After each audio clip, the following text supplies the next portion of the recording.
open council meeting for Monday, January 25th, 2010.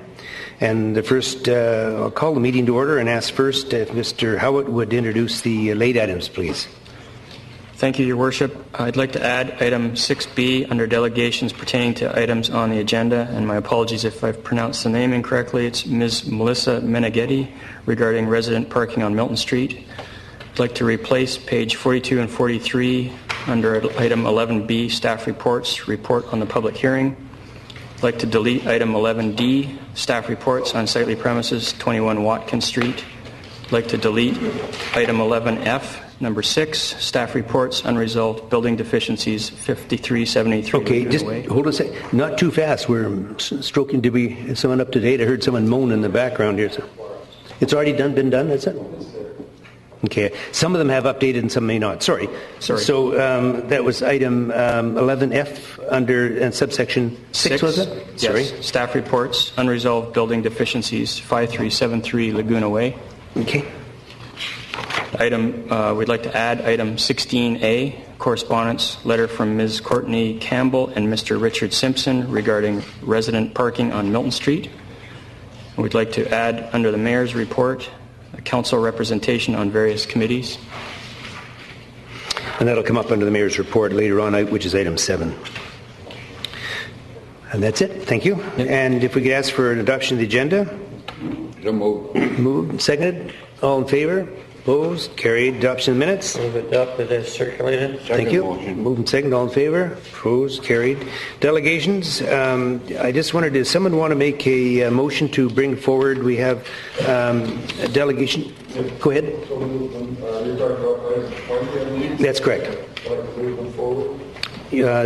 20 A and B? Okay. Is there a seconder? Second. Moved and seconded. All in favor? Opposed? Carried. Okay. Thank you. I know Ms. Truman would be interested in speaking earlier if she had time to, presuming she's here. However, we'll just start first with delegation pertaining to the 2010-2014 financial plan. You won't get off quite that easily yet.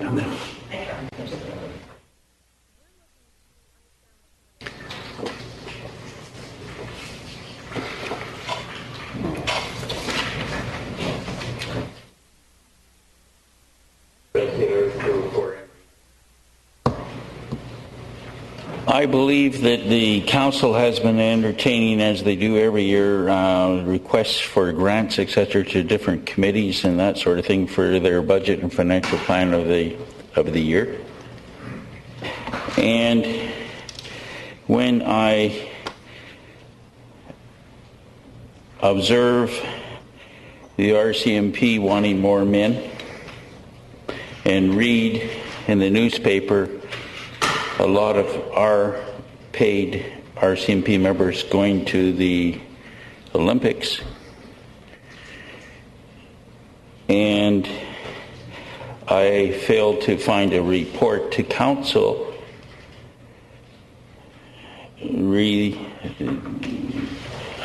different departments possibly losing some staff time, leaves of absences being cancelled. It's almost like the same as extra policing for what? To cover the Olympics? Because of the number of manpower and everything in this budget going other than our own community? There should be a report to council about all this and whether council accepts it or not. You ask a lot of organizations, have you made any effort in the public sector to get funding? What effort has been made by the RCMP to grab all extra funding for the loss of all these people? I don't know if the staff wants to make a comment, or is that just an observation? Well, I'm just asking because I haven't seen a report. Well, it's my understanding it's my understanding that the RCMP have looked at it and they feel confident, and I think staff does as well, that the policing will be adequate. But if you do away with leaves of absence or whatever the excuse is now, you're still going to have them. Those people are entitled to that, so we're still going to pay for it somewhere down the road. and still suffer maybe lack of... Your Worship, if I could just No. comment. Yep, sure. RCMP do have the right under their agreement to move police around the country to meet urgent needs. And this is one of the give and takes of having the RCMP. Certainly could work in our favor because they bring police in if they were needed here. So it's just one of the pros and cons of having the RCMP.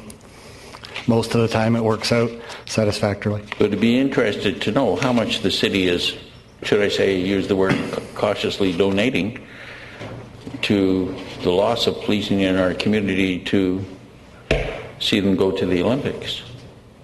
Well, we This can is a certainly long ask for period a of staff time. report on that, and they can check with the But it's- RCMP and see. I think of value in the your financial plans. Yeah. No, I appreciate that. Thank you, sir. Any other delegations pertaining to the 2010-2014 financial plan?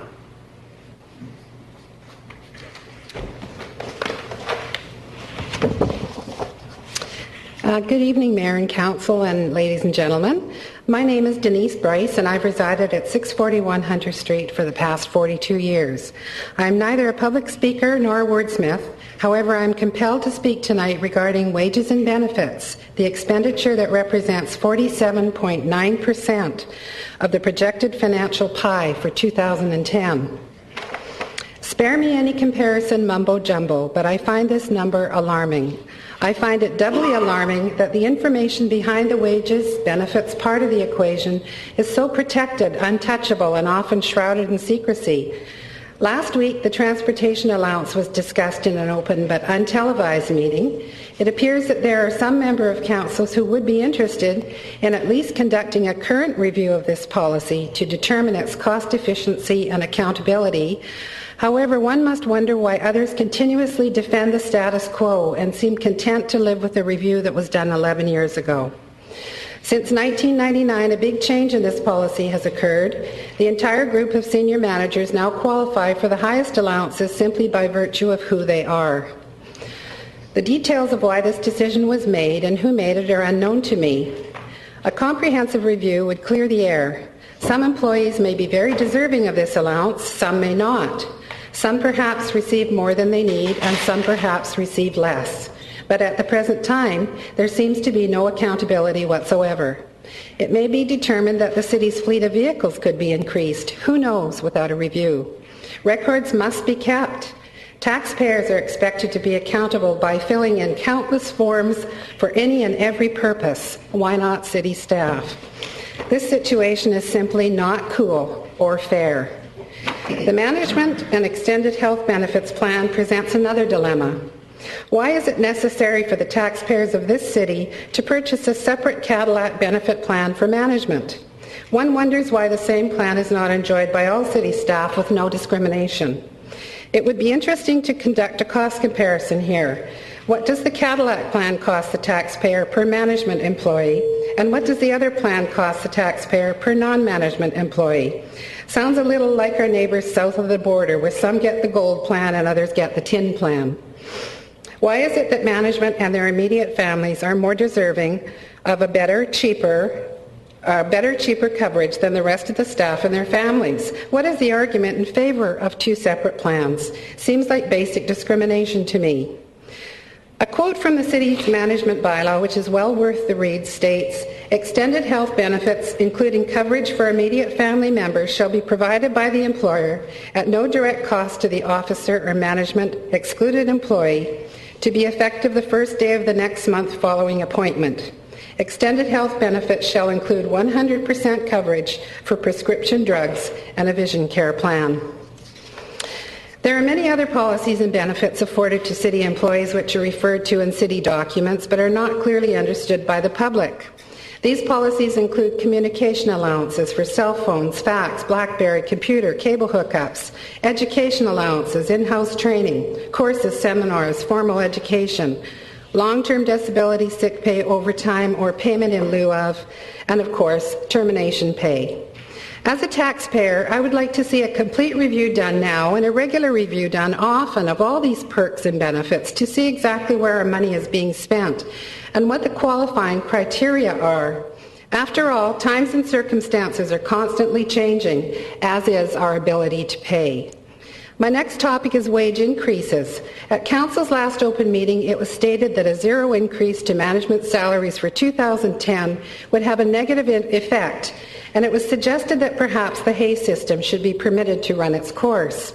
Let's do a reality check here. Who would suffer this negative effect? And does the Hay system recognize what a financial mess we are all in, and that the cookie jar might just be empty right now? I suspect this Hay system assumes that the economy is healthy and that the employers are actually in a position to pay continuous salary increases no matter what our financial situation might be. If a corporation or private business were facing bankruptcy, the Hay system would have no relevance. It simply wouldn't matter how deserving a person thought he or she might be. Another thing to remember here is that these wage increases and fringe benefits are being subsidized by residents who may find themselves unemployed, who may have lost their pensions or health benefits, and may not be able to afford to enjoy a bare minimum standard of living for themselves, never mind anyone else. Local governments are in a very enviable position. No matter what happens to the economy, they will continue to exist, and they will continue to employ people. If the money runs out, you can bet the senior bureaucrats will be the last to suffer, and before they sacrifice any of their perks and benefits, pay increases or senior positions, you can bet that the tax dollars supporting the bureaucracy will be stretched to the snapping point. On the other hand, private businesses simply cease to exist in difficult times unless they reduce expenditures by trimming staff, cutting wages, and reducing costly benefits. The big difference here is that private businesses operate on profit and loss and have products or services to sell and stimulate the economy, whereas local governments are financed by the tax-paying public, which is in a very poor financial distress right now. Here are a few newsworthy reality checks I've read recently. 2009 is entering the history books as the toughest year since 1982. President Obama announces a wage freeze for his senior staff. Insolvencies in Canada rise 34.1% in 12 months between November 08 and November 09. Province cuts ministerial pay 10% and council's cost of living increases for MLAs for 2 years. Provincial government plans to eliminate about 6,000 jobs in 3 years, approximately 5% of the workforce. 233 ministry jobs eliminated in the latest round of job cuts. The Consumer Price Index dropped by 0.9%, the first drop in over 5 decades. Fear is back and markets uncertain, and the Crofton Paper facility will shut down, cutting 70 jobs. In summary, I sincerely do appreciate Council's ongoing efforts to reduce property taxes, and I salute you for all your efforts. I recognize it is not an easy task. However, I also realize you are up against a tough, experienced, and defensive crowd. Despite all of this, I would request that in light of the persistence of the global economic downturn and considering the steps that other levels of government are taking, that number one, the costly fringe benefits that are available to city employees be investigated to determine their cost effectiveness and benefit to the taxpayers, and that management salaries be frozen at their present rates through 2010. Let us all take a fair hit here and share the suffering that this economy has dealt us and give the wages and benefits issue some serious attention. Thank you. Okay, I think we have one question. Councillor Bestwick, are you on for a question here? Actually, that was from previous. Let's do them. Okay, no other questions? Thank you. Thanks very much. Move receipt of the delegation. Second motion. Moved and second. All in favour? Opposed? Carried. Any other delegations that would like to be heard tonight pertaining to items on the 2002 and 2014 financial plan? Seeing none, we'll move into the next delegation, which is Ms. Melissa Mengeti. I hope I'm right on this one. Am I close?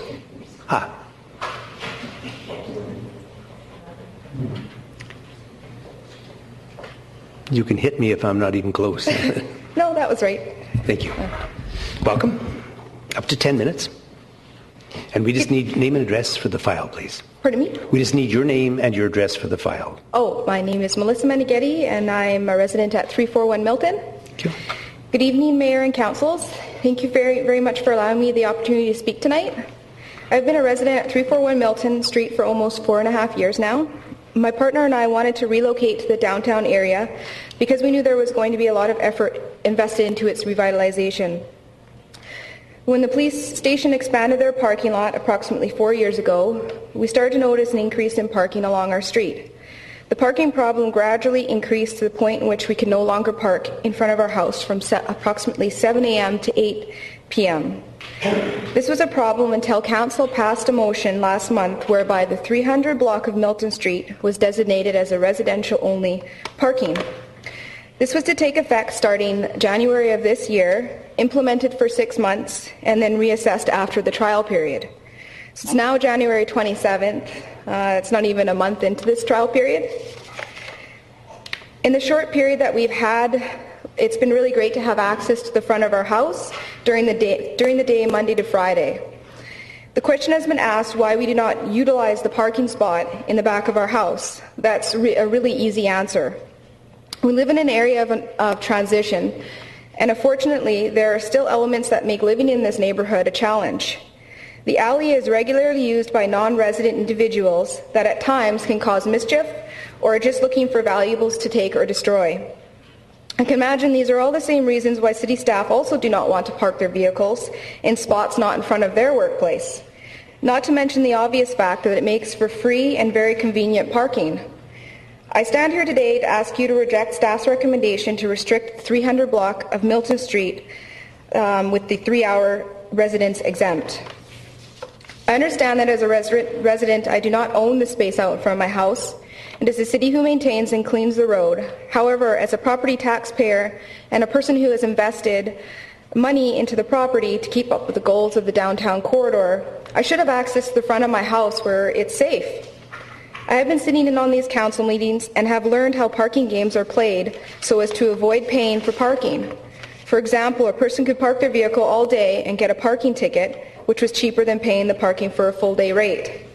I worry that if 3-hour parking is allowed, then it opens up the potential for people to play games, which ultimately ends up with the occupier getting free downtown parking and the resident having no parking during the day.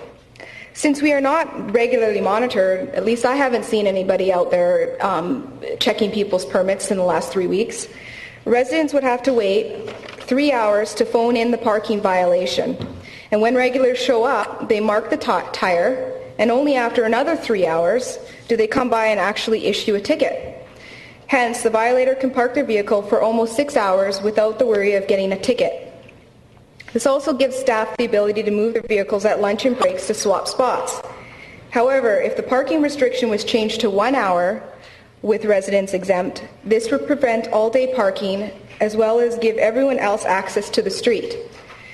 Police and city staff get to use the street if they're temporarily in and out of the workplace, and residents who are home during the day will be able to offer family, friends, and tradespeople parking close to their house.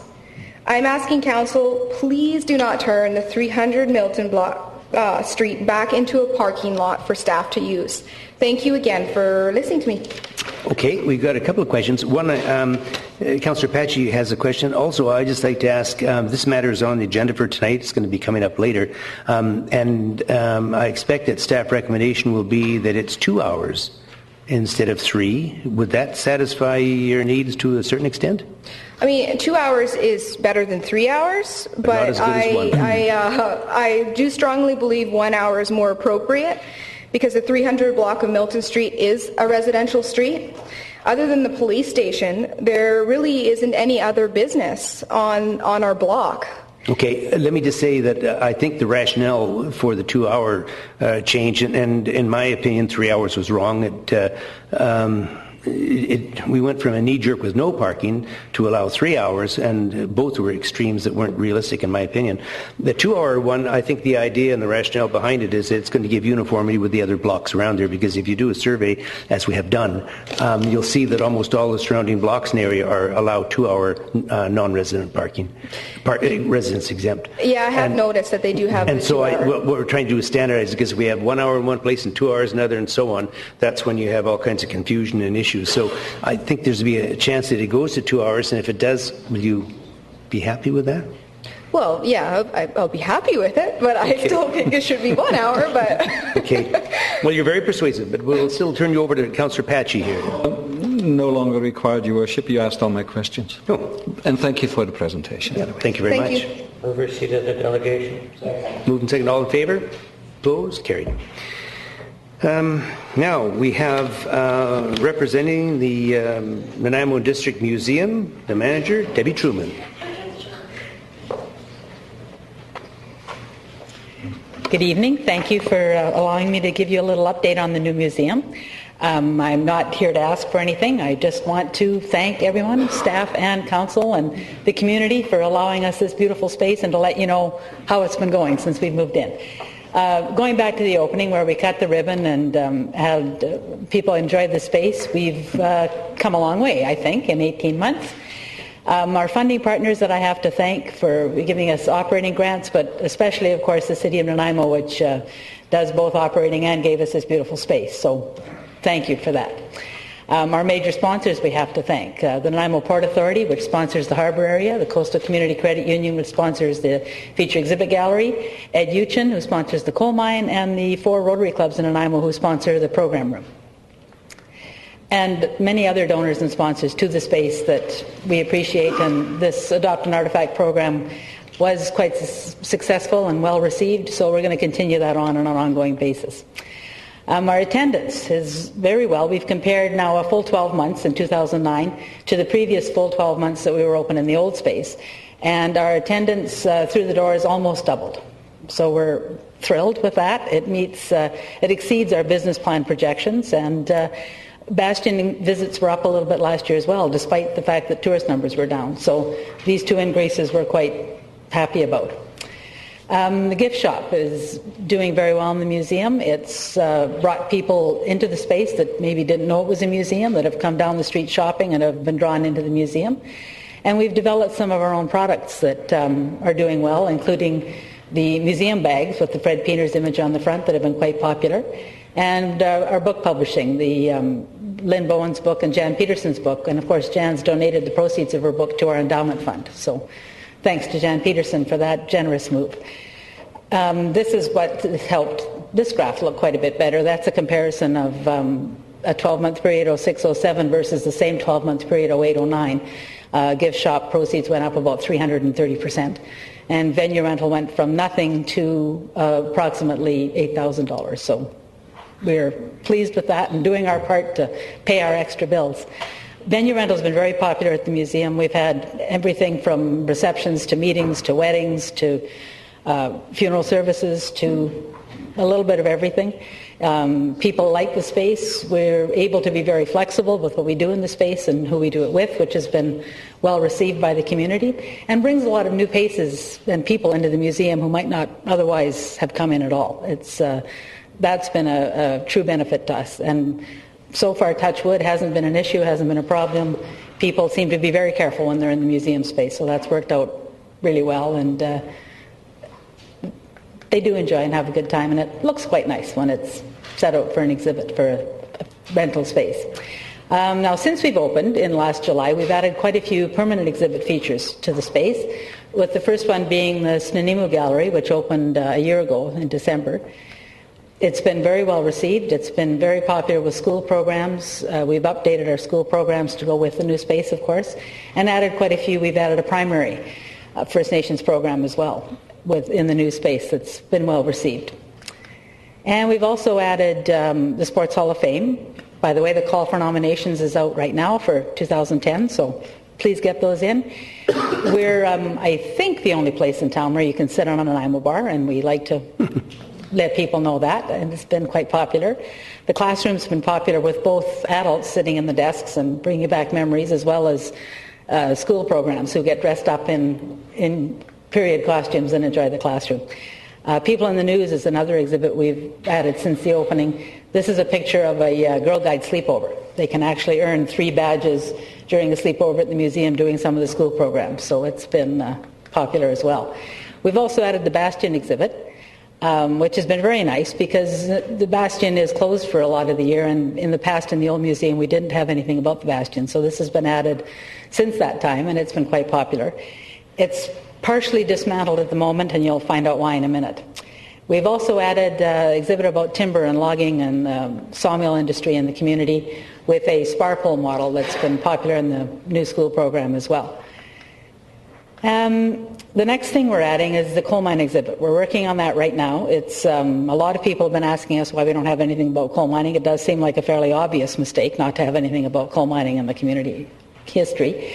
We're working on that now. We've been planning it a long time. This is one of the big upgrades for the museum, so we wanted to make sure it was in the right place and was going to work with the other space and with traffic flow and with how things were going. We've been contacted by a gentleman who works in the film industry in Vancouver, and has offered to help us to build our coal mine tunnel and do some casts of some actual coal seams in the community to create plaster coal, to create our coal tunnel, the mine tunnel experience. So I think that'll be quite popular. It's a complaint we've had for 10 years since we took out the old one in the old museum. So we're putting it back, and I think it's going to be bigger and better than ever. Why the Bastion exhibit is temporarily dismantled at the time, so there's a couple of windows where you can watch in and over the next 6 months watch us build the coal mine exhibit and see how that's going to happen. The feature exhibit gallery has also been popular. We've had our first exhibit in the gallery was from the Canadian National Gallery of Canada, from the Contemporary Photography Museum on painted photograph. It's a popular space for venue rental. We book evenings where you can have the gallery to yourself with the exhibit that's in there. The first large exhibit we brought in was from the Canadian Museum of Civilization, Rocket Richard, last summer. It was very well received, very busy. I think that's one of the reasons why our numbers were up despite the fact that tourist numbers were down. Usually in the summer our numbers are mainly tourists, but thanks to this exhibit, our numbers last summer were largely community as well as tourists. So that was popular, and we're bringing back another one this summer from the Canadian Museum of Civilization called Acres of Dreams, which is about settling the prairies, which seems strange in BC, but many of us, including myself, are of course prairie transplants, so we think it'll be a popular exhibit as well. Our one-year birthday, we celebrated opening the Sirius Coffee door. It's been a very nice partnership with Sirius Coffee between our lobby and theirs, beneficial both ways. The person cutting the cake here is Parker Williams. He's actually a charter member of the museum, has been a member since we established the Museum Society in 1964, and has been a volunteer for pretty much all that time as well. So he got to cut the cake for our first anniversary. We also announced our 2009 Sports Hall of Fame inductees at that event. Down the aisle was a textile exhibit that we had in the museum. These team of ladies are the Team Textile. They come in every Wednesday to volunteer with just specifically our textile collection. This was a wedding dress exhibit that we had on that was also quite popular. Christmas time we had Closet Collector with various people in the community bringing their collections into the museum and displaying them. We'll probably do that more often in the museum as well, as it was popular and people liked the idea of bringing their things in and letting others enjoy them as well. I mentioned the Sports Hall of Fame. We've had 2 years. Call for inductions is out right now for 2010. So hopefully we'll get some more nominations again this year. Those two events have been well received, and the inductees were very happy to be included in the event. These are some of our many volunteers at the museum that do a variety of jobs, from gallery guide to curatorial research to the front desk to working with the textiles and school programs, of course. We have over 70 active volunteers, and by active, that's usually they do some time once a week. So that's a large volunteer staff that are very dedicated, and we couldn't operate without them. Here's more staff pictures doing some programming. At the Bastion, of course, we have volunteers as well, some summer programs, some spring break programs, and Jan Peterson with her book signing. We also do in-house and outreach school programs. We started outreach programs when the old museum was closed for the 7 months, and they were so popular that we've kept them, because classes who can't come to the museum, they have problems with transportation. Bobby's redone the program so that she can take it to them. We've had, I have to get this right, I think we had 103 classes take a school program in 2009, and that doesn't include self-guided. We've got discovery sheets where you can come in and do a program on your own. things like English second language tours, a variety of other guided tours of people that show up. So the school programs have always been and continue to be very popular. And a staff picture, of course, this is last summer's staff at the opening. We have 3 summer students that, of course, we don't have this year, and a contract person, Buddy Williams. We stole Buddy from the Royal BC Museum for about a year and a half to help us build the exhibits, build and design the exhibits that are in the museum now on a contract position. So this is the staff of the museum, including 2 who are missing, who we've added since that time to make up for summer students. And the museum board, Evelyn O'Rourke, Doug Peterson, Bruno DeGrani, Rob Fletcher, Ed Uchin, Shirley Lance, John Manning, Ralph Nilsson, Moira Jenkins, and Geraldine Manson. So representing Snema for Nations, Royal Bank Credit Union, lawyer, Vancouver Island University, cultural committee member, longtime business person and community owner. So in short, it's been a very good year and a half. Again, thank you very much for giving us our wonderful new home and for helping us maintain it and grow.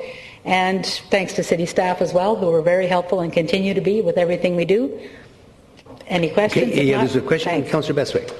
Thank you, Your Worship. Not a question, but just simply a comment and a congratulations and commendment to yourself, your staff, and your volunteers for doing an absolutely wonderful job in the new space that you inhabit. It is terrific, and congratulations. Thank you. It's a lot easier to do it in this space than in the old space, so that's largely thanks to you as well. Well, I was just going to add too, as well, I think the success of the credit union is largely due to you and the hard work that you put into it.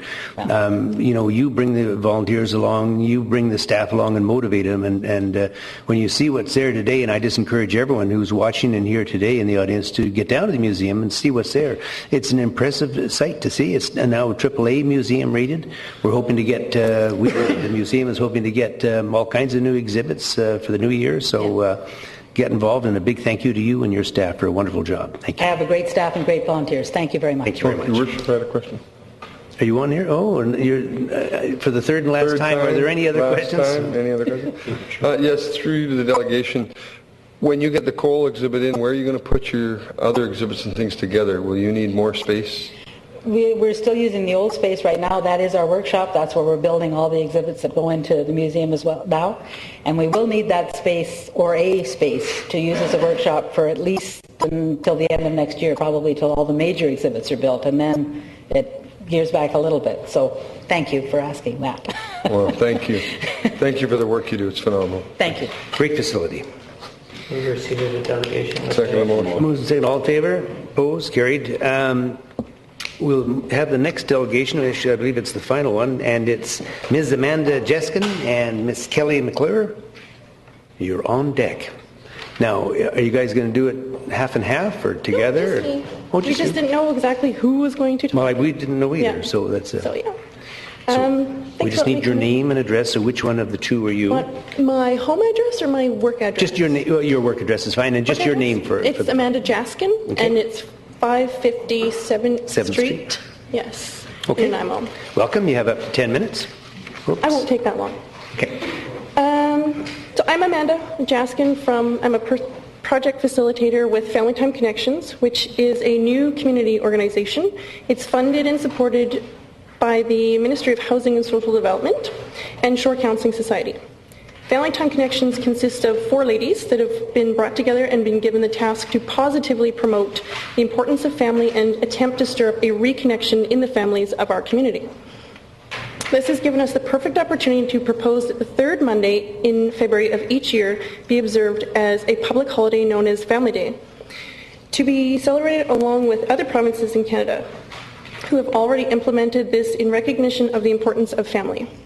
It is imperative that the importance of family life be acknowledged, as family is at the very heart of every community. It is what they are created from and need to function for. Many of today's families are very busy. Most households need 2 incomes to exist, and because of this, many parents feel that their work and home lives are out of balance. By shifting our focus toward our families rather than to our employment, we actually will be giving ourselves the potential to strengthen our community. Confucius put it this way: to put the world in order, we must first put the nation in order. To put the nation in order, we must first put the family in order. The health of society depends heavily on the success and health of the family. With negative statistics regarding families spiraling out of control, billions of tax dollars every year are being wasted due to the demise of family. A successful, positive, and promotion on the importance of family could make way for changes that have the potential to put a halt to this and may even provide a way to reversal. The hope in this endeavour is that Nanaimo will be an example for other cities in British Columbia and lead the way to the goal of a statutory holiday on the third Monday of every February, alongside the provinces of Alberta and Saskatchewan, for pure recognition of the people we love the most, our family. We're actually already creating an event for February 13th to try and stir this up a bit more, because February 15th we're hoping we can recognize as Family Day. So the Roots, a Family Reconnect experience, will be held and done at John Barsby Community School from 12:30 to 4:30. And we're just doing this to make sure that we are showing that we're promoting this already within the community and hoping that you will also support us in that. Great. Don't leave. We have some questions. Good presentation. Oh, thank First, Councillor Unger. Thank you, Your Worship. You're talking about a statutory holiday, which would be a day off. Are you planning to have a new one put in, or one of the existing statutory holidays? We all need an extra day off. It's a statutory holiday that already exists in Alberta and Saskatchewan as February 15th. It's usually the third Monday of every February, and they have it off just as a day to recognize their own families as well. You have a big challenge on your hands. Yeah. Thank you. I just figured we could start here, and hopefully it will spread throughout BC. So. Good. Councillor Patchy. Thank you, Your Worship. Thank you for the presentation. Yep. We all agree that family is the basis for all good things in our society. So I'm interested to hear to know what your definition of family is. It's really anything. Anyone that you hold dear. It could be the regular family. I guess they shouldn't say regular, but the family, the two parents, two kids. But it's also including step parents and step families, blended families, single parent families. It's really anybody that you see as your family. Does that include gay people? I would assume so. Okay. Thanks so much for that. You're welcome. Okay. Good. Are we done? Okay. Councillor Holdens, right? Thank you, Your Worship. In your presentation, you mentioned that one of the difficulties for families is the need to have two incomes. Mm-hmm. And I was wondering how you would address that. Address the two incomes, like. Well, how could we fix need that? People, yes. I have huge opinions on that. I would like to see some sort of change where one parent could stay home for the duration of 5 years until the child goes to school. So that the average job then would have to provide a lot more income than it does now. Is that where you're heading with that? Yes and no. I have lots I could say on that. I don't want to take up too much time. No, it's okay. Yeah. I'm glad that you mentioned it, because I agree with you about my own that. thought on it is, if the government is providing subsidy for daycare, it would be better spent, I think, on having mothers at home or a parent at home, rather than paying for them to go to daycare and having both parents away.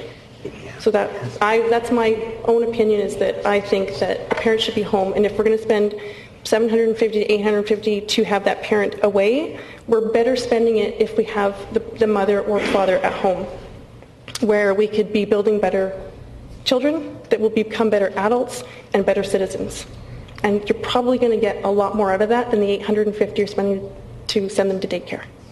Yes, thank you.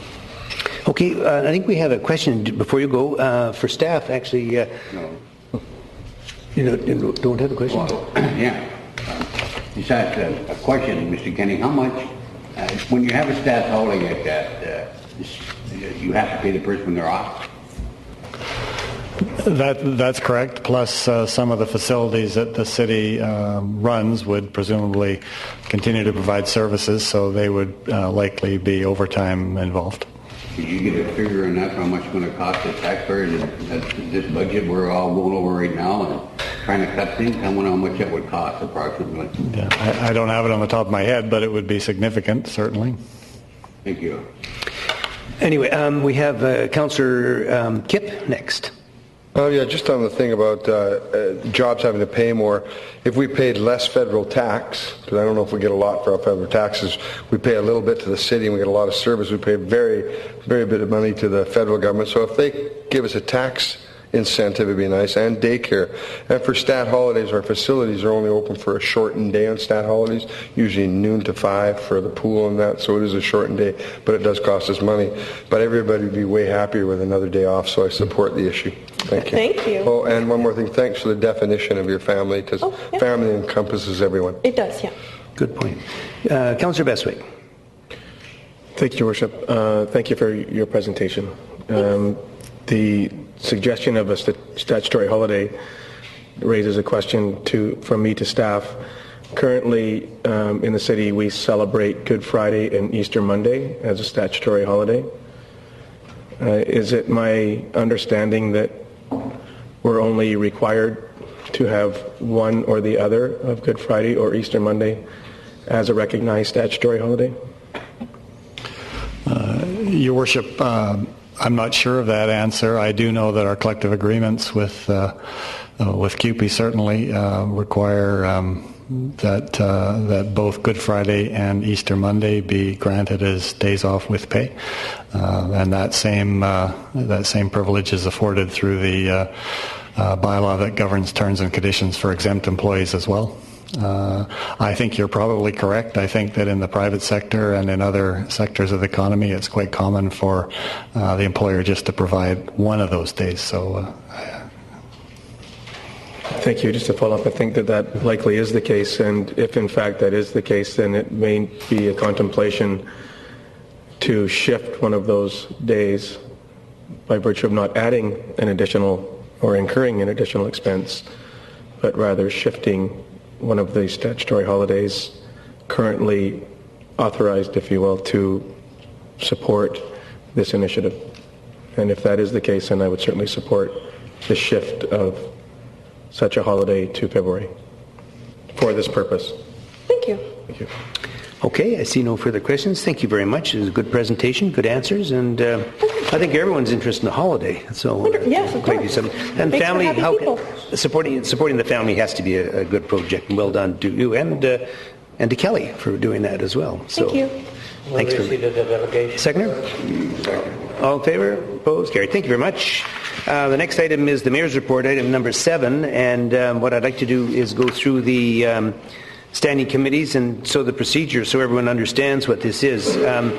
These are the committees as suggested by myself, and so I'll run through the various committees, the committee recommendations, and ask for a motion from staff. I'm sorry, say that again, a motion from council to so approve or not, as the discretion may be. So with standing committee, we'll start off with Finance Policy Committee of the Whole, and that will be all members of council. The select committees, the Advisory Committee on the Environment and Sustainability will be Councillor Kipp. Grants Advisory Committee will be Councillor Diana Johnstone. First Nations, Nanaimo First Nations Liaison Committee, which will be made up of Mayor Rattan, Councillor Bill Holdham, Councillor Johnstone. The Parcel Tax Review Panel will be Mayor Rattan, Councillor Sherry, Councillor Patchy, Councillor Holdham. The Plan Nanaimo Advisory Committee will be Councillor Holdham. Safer Nanaimo Working Group will be Councillor Patchy as a co-chair and Councillor Merv Unger as a co-chair. School Joint Use Committee will be Councillor Fred Padgey, Councillor Lloyd Sherry, and Councillor Bill Bestwick. Social Planning Advisory Committee will be Councillor Jim Kipp. Transportation Committee will be Councillor Bill Holdham, Councillor Jim Kipp, and Councillor Larry McNabb. Water Supply Advisory Committee, and this will ultimately be made up of 4 groups, which will be, in addition to the City of Nanaimo, it'll be SFN, Nanaimo First Nations, Lanceville, and the Southwest Extension, and our representative from the city will be Councillor Larry McNabb. Under commissions, the Athletic Commission will be made up of 3, Councillor Mervunger, Councillor Beswick, and Councillor McNabb. The Nanaimo Community Heritage Commission will be made up of Councillor Sherry. Parks, Recreation and Culture Commission made up of 3, Councillor McNabb, who will be chair, Councillor Johnstone and Councillor Padgey. Economic Development Commission will be Mayor Rattan with Councillor Mervunger as alternate chair. I should say Mayor Rattan as chair and Councillor Mervunger as alternate chair and Councillor Diana Johnson, and there will be others to be named to this committee and others as well. Municipal Insurance Association of BC, Councillor Lloyd Cherry. Nanaimo Chamber of Commerce representative will be myself, Mayor Rattan. Nanaimo Airport Commission will be Councillor Mervunger in a liaison capacity with Councillor Padgey as an alternate and myself, Mayor Rattan, as an alternate. Nanaimo Port Authority and the City Liaison Committee will be Mayor Rattan, Councillor Beswick, and Councillor Unger. The Tripartite, Port of Nanaimo, City of Nanaimo, and SFN's Liaison Committee will be made up of 4 members, say again 5, Mayor Rattan, Councillor Beswick, Councillor Johnstone, Councillor Holdham, and Councillor Unger. And the Vancouver Island Regional Library Board will be Councillor Holdham with alternate Councillor Padgey. And there's going to be maybe, Mr. Howitt, we've got one other committee we were not yet finalized on, and we'll be bringing that one up later. Yeah, Your Worship, that was the Design Advisory Panel. Right. And we will have a nomination for that one at the next open council meeting, and but that position will be filled too. So I would then ask if someone would like to move and second the motion, and we'll vote on it. So moved. Moved and seconded. Any discussion? All in favor? Opposed? Carried. We'll move into proclamations. And there's only 2 of them. I might as well just read them myself, I think, Mr. Howitt, that 2010, January 27th, is Family Literacy Day in the City of Nanaimo. And the second is that the month of February is Heart Month in the City of Nanaimo. We'll move into development services, resident parking, 300 block of Milton Street. Staff recommendation that Council direct staff to restrict parking on Milton Street between Franklin and Fitzwilliam Street to 3 hours with resident exempt, and I think there's going to be clarification from staff that that's going to be changed to 2 hours. Is that not correct? So could we get that as amended, because I think it should read 2 hours. I move the staff recommendation with the change to 2 hours with residents exempt. Okay, moved and seconded. Any discussion? Councillor Unger? No. No, you're on Made here. the motion. Okay. Any other discussion? All in favor? Opposed? Carried. The report of the public hearing held Thursday, January 14, 2010 for bylaws 4,451, 4,470, 4,469, 6,500-008, 6,500-007. The Council received the report and the minutes of the public hearing held Thursday, 2010, January 14. So moved. Second. Moved and second. All in favor? Opposed? Carried. DVP 150-4606 Laguna Way. It's requested that Council hear anyone wishing to speak with respect to DVP 150. Council's recommendation that Council issue development variance permit number DVP 150 at 4606 Laguna Way. Moved. Seconder? And second? Is anyone present? Sorry, yeah, good point, and that's a very good clarification. Is there anyone here who wishes to speak with respect to that one? I don't see anybody getting up. I didn't see him getting up either, but we should ask for as a proper procedure. Thank you very much. All in favor? Opposed? Carried. And we'll move into, that's been pulled, unsightly premises 245 Lignite, I guess is place, sorry. It's requested that Council hear anyone wishing to speak with respect to unsightly premises at 245 Lignite Place. Anyone in attendance? Move the recommendation. Second on. All in favor? Opposed? Carried. Unresolved building deficiencies, notice on title section 5.7. It's requested that Council hear anyone wishing to speak with respect to unresolved building deficiencies, bylaw contravention notices for the properties listed below, and that Council by resolution, which is the staff recommendation, instruct the Director of Legislative Services to file a bylaw contravention notice respecting the properties listed below in the Land Title and Survey Authority of British Columbia under Section 5.7 of the Community Charter. There's 5 of them, and I'll read them out, and if anyone wishes to speak to any of them, please stand up or raise your hand so we know. The first one is 1917 Griffiths Road. alias to 1910 East Wellington Road, illegal construction. The second is 173 Howard Avenue, illegal construction basement alterations to include a secondary suite.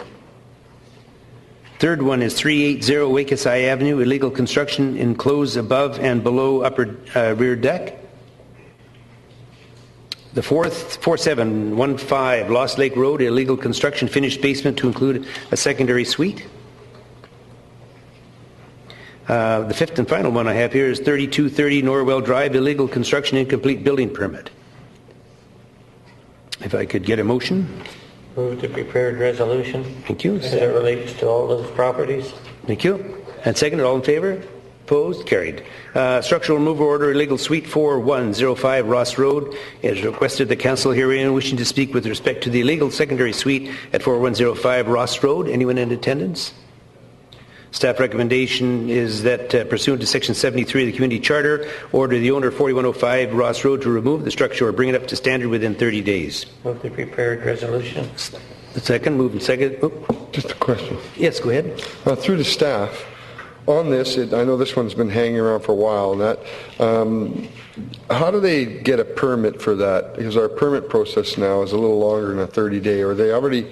I want to work through that in my mind. Your Worship, to Councillor Kipp, if they can't come in for a permit, we would certainly give them more than 30 days if they're working with us towards a solution. What that answered my question. Thank you. Thank you. Okay, I just want to take you off the board here. We're moving into corporate services. Sorry? How rude. Okay, good. It's been moved and seconded. All in favor? Opposed? Carried. Okay, corporate services. Committee review. Staff recommendation that Council 1, adapt the standardized terms of reference for advisory committees as attached to the report. 2, direct staff to prepare a mandate and objectives document for each of the advisory committees. And 3, ratify the extension of non-council committee appointments expiring 2010 February 08 to 2012 March 31. And direct the Parks and Recreation and Culture Commission to extend their appointments to committees and subcommittees 2012 31 March to coincide with the others. Move the recommendations. Moved and seconded. All in favor? Yes, sir. Oh, do you have a point? Okay, Councillor Sherry. Mr. Chairman, if we look at page 147, at the very top of the recommendation, it says the committee chair will present the recommendation of the committee to council for their consideration. Are we, under this new system, requesting that whomever the chair is will have to come and make that presentation to council? Well, I would think maybe, does staff have a view on it? Your Worship, typically what happens is the report comes under the signature of the committee chair, but it forms a report to council similar to a staff report would. But the way I read it here is will present the recommendations. And I think that the committee report will be forwarded to council for consideration, because it's not necessarily a member of council that would be chair of that committee. Wordsmithing, I'm sorry. Okay, good point. Any further discussion? All in favor? Opposed? Carried. The Economic Development Commission. Staff recommendation that Council 1, consider the staff recommendations contained within the body of the report, and 2, direct staff. Councillor Paggi, sorry, is this? No, for later. For later, okay. And 2, direct staff to proceed with the drafting of an establishing bylaw for the Nanaimo Economic Development Commission. Seconder? Moved and seconded? Okay, we'll have some discussion, but we're started, so we need a seconder to get it on the table. Okay, moved and seconded. Discussion, and I see first Councillor Paggi.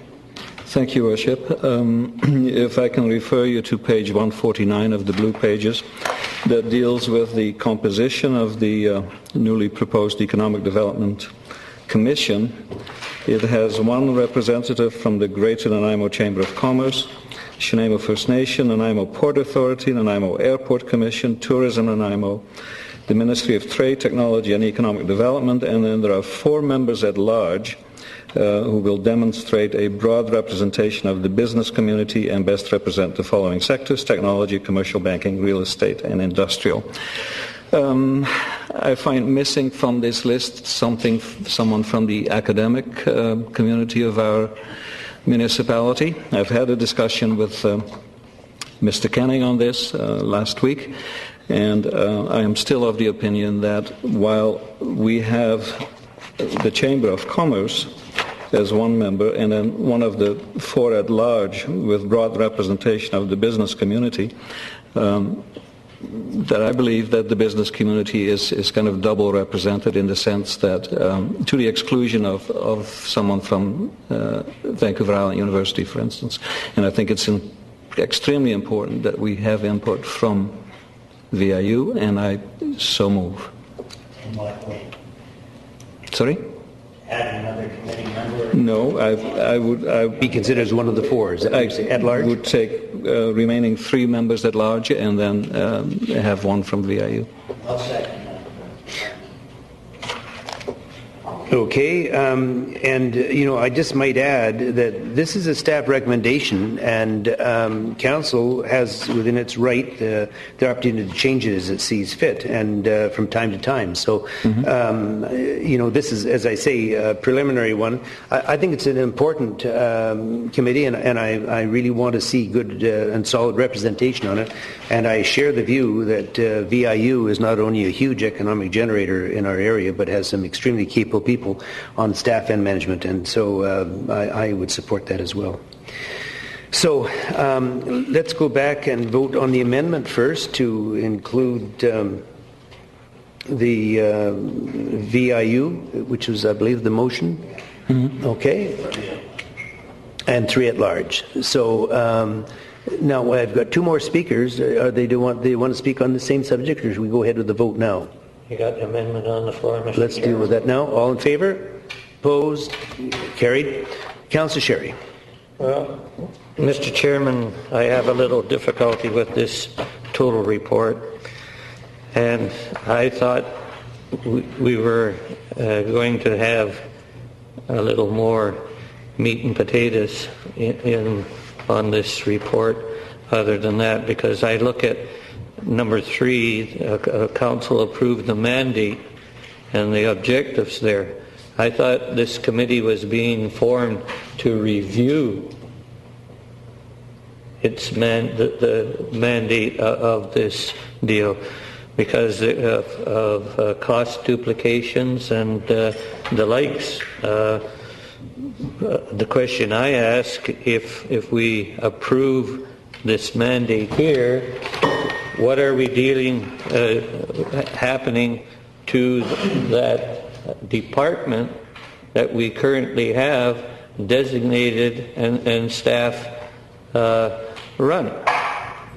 I mean, I can see duplications here, and I think there's lots of work that needs to be done, and there needs to be a coordination between the various, how many different organizations do we need to fund and run tourism in one form or another? Those items need to be addressed.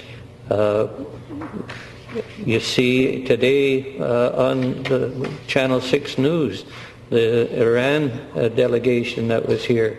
I see the provincial government was represented in the newscast or not, but I don't believe that there was any coordination with the city of Nanaimo, to the best of my knowledge, to operate this.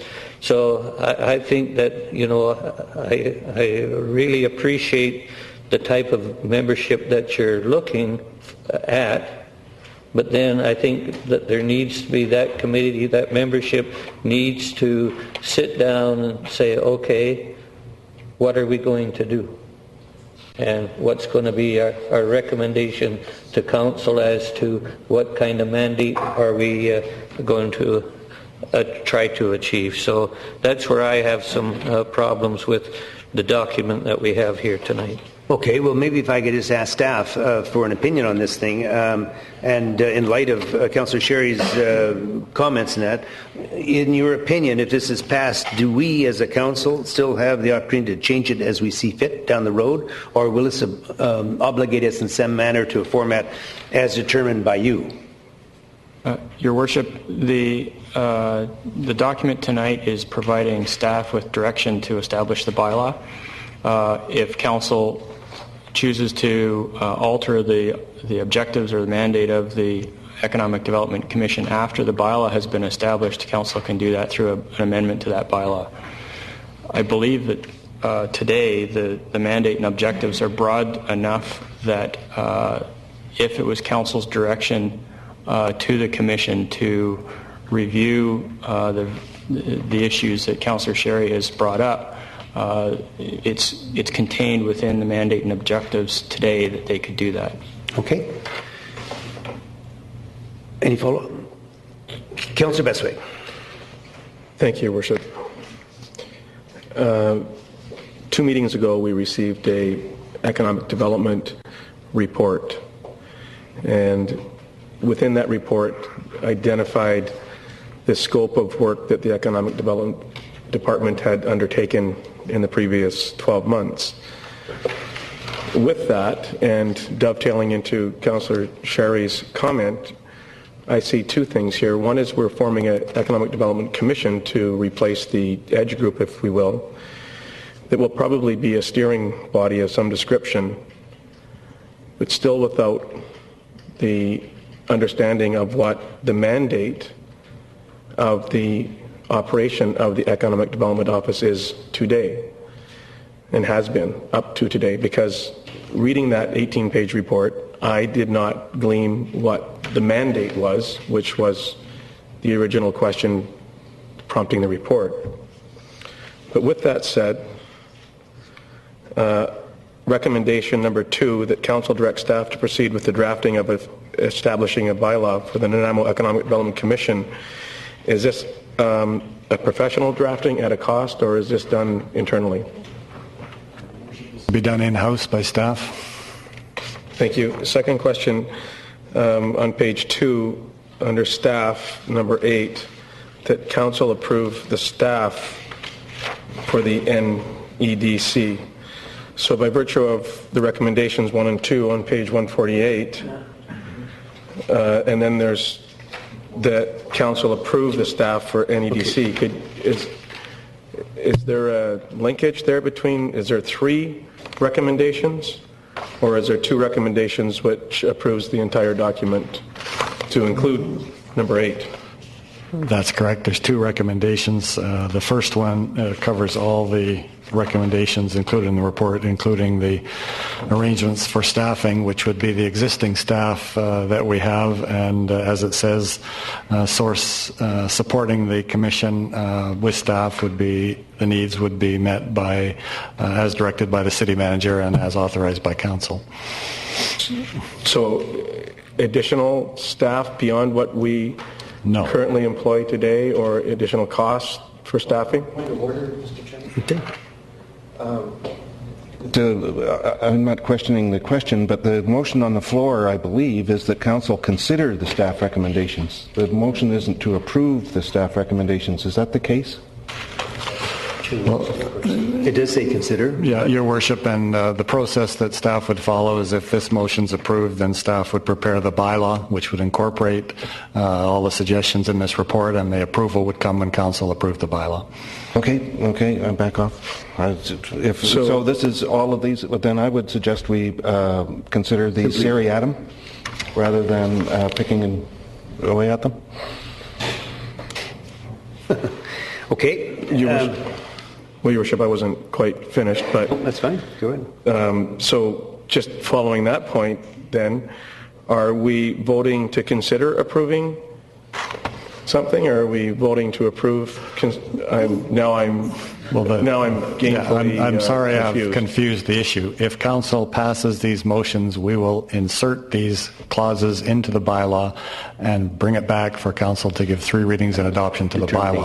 So like many issues that council deals with, there's multiple approvals, and this is the first step. Okay, thank you. And then just my final point, Your Worship. In the composition of the body of people that may represent this NEDC, we were at, many of us here were at a seminar last week as it related to the fastest growing tourism economic generator, and that was sports, recreation, arts, culture, and tourism components for economic stimulus and across the country, including British Columbia. And we've taken on a new sports tourism marketing function.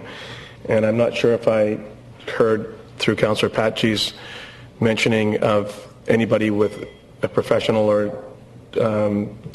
perspective or knowledge in that specific realm of professionalism. So I'm just wondering if... Your Worship, in response to that, as noted here, the staff support would be as determined by the city manager, and this would be a case where sports tourism was under consideration.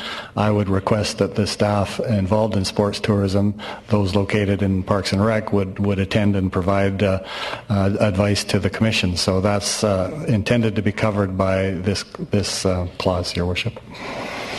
Thank you.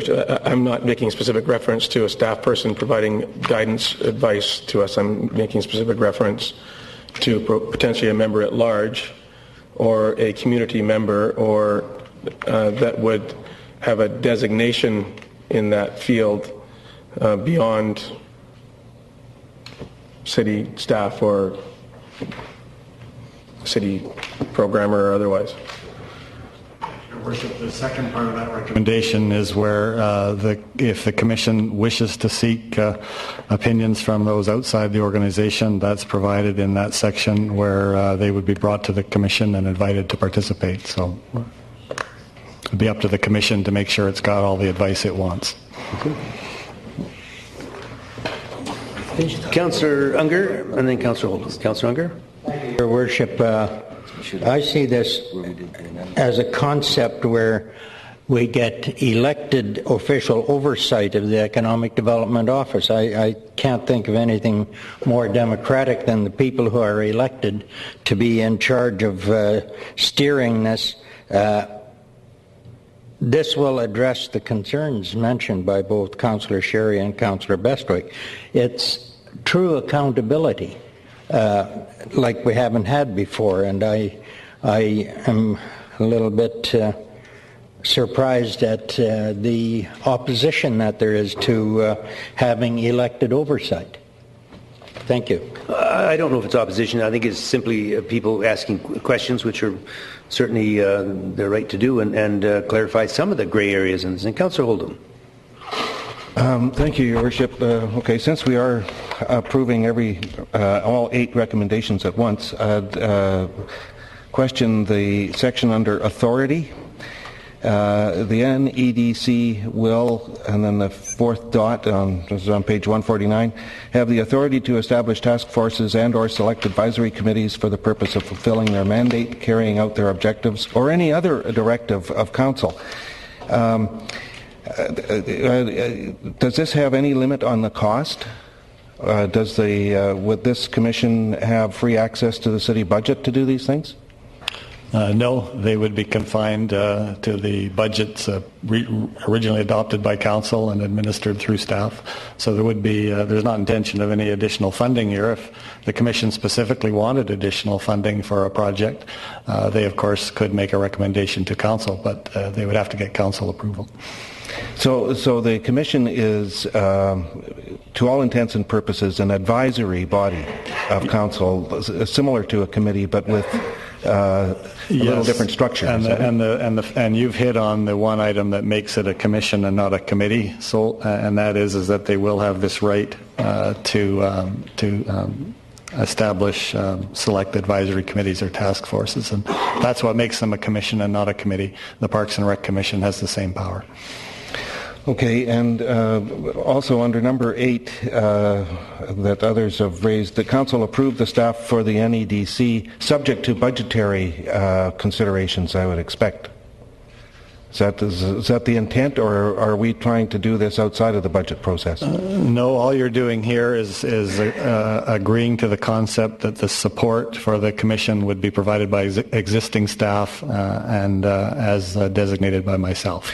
Okay, so this isn't the entire department staff, this is simply the support staff for the commission? That's right. Is that what that means? Thanks. So this means that when the commission has a meeting, I would make sure that there's the appropriate staff there to provide the resources necessary. Thank you. Which is similar to what we're doing now with other committees and commissions. Okay, Councillor Bestwick. Thank you, Worship. Given that I spoke and then was commented on by a fellow councillor, surprised about the opposition to elected officials' oversight, I asked 3 questions. One was the mandate of the Economic Development Office, the composition, and the process, which brought me to item 2 and 8. At no time have I or did I disagree with the concept of an Economic Development Commission overseen by the elected official and or a body in representation thereof. So I'd just like to make that clear for the record. Thank you. Okay, thank you. No further questions? Your Worship, I pressed this 3 times. Yeah, we turn it off when... Oh, I see.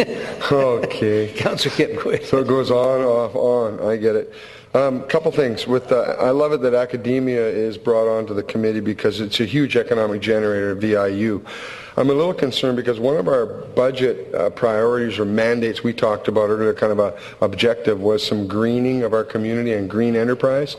And I'm telling you, I don't see one green, well, in the chamber there'd be some green thinkers there, but it'd be neat if that our at large didn't just follow the technology, commercial banking, and real estate or industrial sector. No, actually, the problem, I think, Councillor Kipp, is that you're in the blue pages. If you turn back, you'd be in the green pages, and you'd look after that problem. Well, does it say it there where it is? Because I don't see where it says it would have... Not in the blue pages, it doesn't. Yeah, not the blue. The green pages would be nicer to see more green in the blue. I appreciate that. Secondly to that is triple bottom line accounting, and that is that financial part of it, the equity part of it, the social equity part of it, and the greening. I think that's hugely. And actually, as Councillor Unger says, accountability, if he said there wasn't accountability in our Economic Development Department before, I hope we get some more reports on that if there wasn't accountability. And I absolutely believe in democratic oversight, and that's why I like to have all this information. So I appreciate it from staff, and I think this is timely to have this committee. Thank you. Okay. The motion now for the Economic Development Commission is consider the staff's recommendation contained within the body of the report, and 2, direct staff to proceed with the... Councillor Sherry, please. To you, Mr. Chairman, this report that we have just been discussing is the basis for a bylaw that is going to expand a little more on what's contained within these papers currently?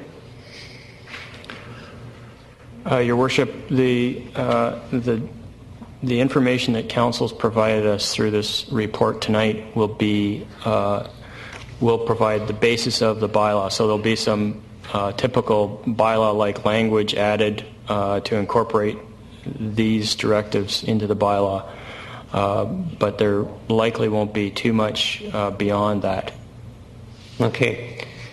I'll support it to take it forward to the next step of the report with the bylaw coming forward. But the comment made was that, the elected officials having supervision over the department for accountability or whatever it is. Well, if we're going to start with this here in the economic development, are we venturing into quicksand in the request? Well, if we can do it there, why can't we do it in other departments within the organization? And I think to me, that's not the road to go down. And as I say, we need the accountability, fine, but we need to have a better understanding as to what's being expected. Okay, Councillor Holden.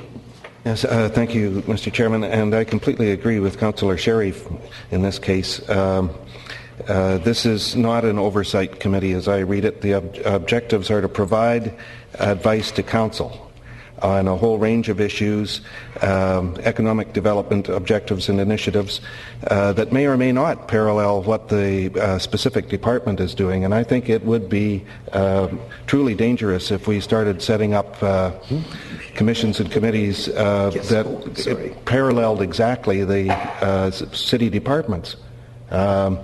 Next, we'll have a public works department or committee, I suppose, and have direct control politically over what roads get fixed. I mean, it would become too much like senior levels of government if we did that. So I am supporting what's on the blue pages, but not what has been said about oversight of a specific department. Okay, what I might do is just add a little, if I can, here. To me, I see the role of the Commission as one that can be a conduit or a mechanism to bring forward information to Council on a more regular basis than I personally feel we're getting at the present time. An example I can give you was that within the last 30 days, I learned that as a member of the committee sitting there, when staff announced that we've had 31 hotel inquiries in the last, since 2005, which covers not simply just the conference center hotel site, but different sites within the Nanaimo city limits. 31 of them, and I had no knowledge of this prior to that. So I see that where in the past we have relied upon staff, and with all due credit, they're a hard-working group, but we've relied on staff to make the determination as to what should or should not be passed on to Council. And my intention of having 3 members of Council, myself, Councillor Unger, and Councillor Johnstone sit on this committee, is that the 3 of us can make the determination of what should be brought forward to Council, so Council can be involved from day one on some very, very important business. And I think that's the role I see us as playing, and I don't see us as overlords or anything like that. I look at this role as being one that can bring clarity to Council, so when timely and important decisions are made, we have the information available on hand to make that proper decision. Any other discussion? Is there a Seeing motion none? on the floor or anything? Yes, there is a motion on the floor. Question? Yeah, okay. Can I take over now? All in favor? Oh, I used to have Opposed? Carried. Now we'll move into the 2010-2014 Financial Plan Bylaw. Staff recommendation the Council receive the report pertaining to Financial Plan Bylaw 2010 number 7097, which is presented under the Bylaw section of the agenda. What is your pleasure? Move receipt of the report. Is there a seconder? Second. Moved and seconded. Okay, for discussion, Councillor Bestwick. Thank you, Your Worship. As it relates to the 2010 potential budget cuts and staff's recommendation, and in view of the fact that I was not able to attend, I wish to make reference to Group 5, which is items 18 to 28, and make a motion that items 18 to 28 be included in their entirety to reduce the budget to 1% increase. Okay, is there a seconder? Moved and seconded, okay. Any discussion on this? Seeing none? Well, I'm happy to speak to this, Your Worship. You don't have to. Well, you may wish for me not to, but no, I'm just asking. I thought somebody else may like to, based on previous conversations. However, with that said, the items 18 to 28 do not require us to reduce our current level of staffing, any FTEs whatsoever for 2010. Many of these amounts are simply reductions. They're not eliminations, i.e. item 28. I would like to go through 2010 with these items included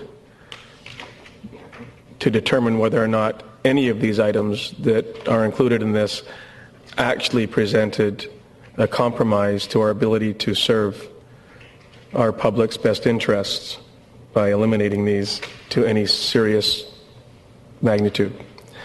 If we don't do that, then frankly we'll never know.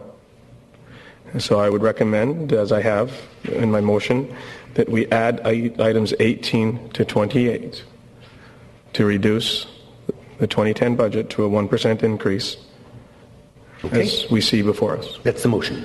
Okay, Councillor McNabb. Well, Your Worship, I cannot support this at this time. I remember not very long ago we had a delegation here. We had Councillor Kipp and Councillor Bestwick supporting Family Day, which I think is great. But I would sure like to know how much that is going to cost the taxpayers. We must have well over 400 workers, somewhere in our staff, or even more. So I would like to know how much that's going to cost it, and it's going to happen in 2010. It's not going to happen in 2011, the way the lady spoke, the delegation.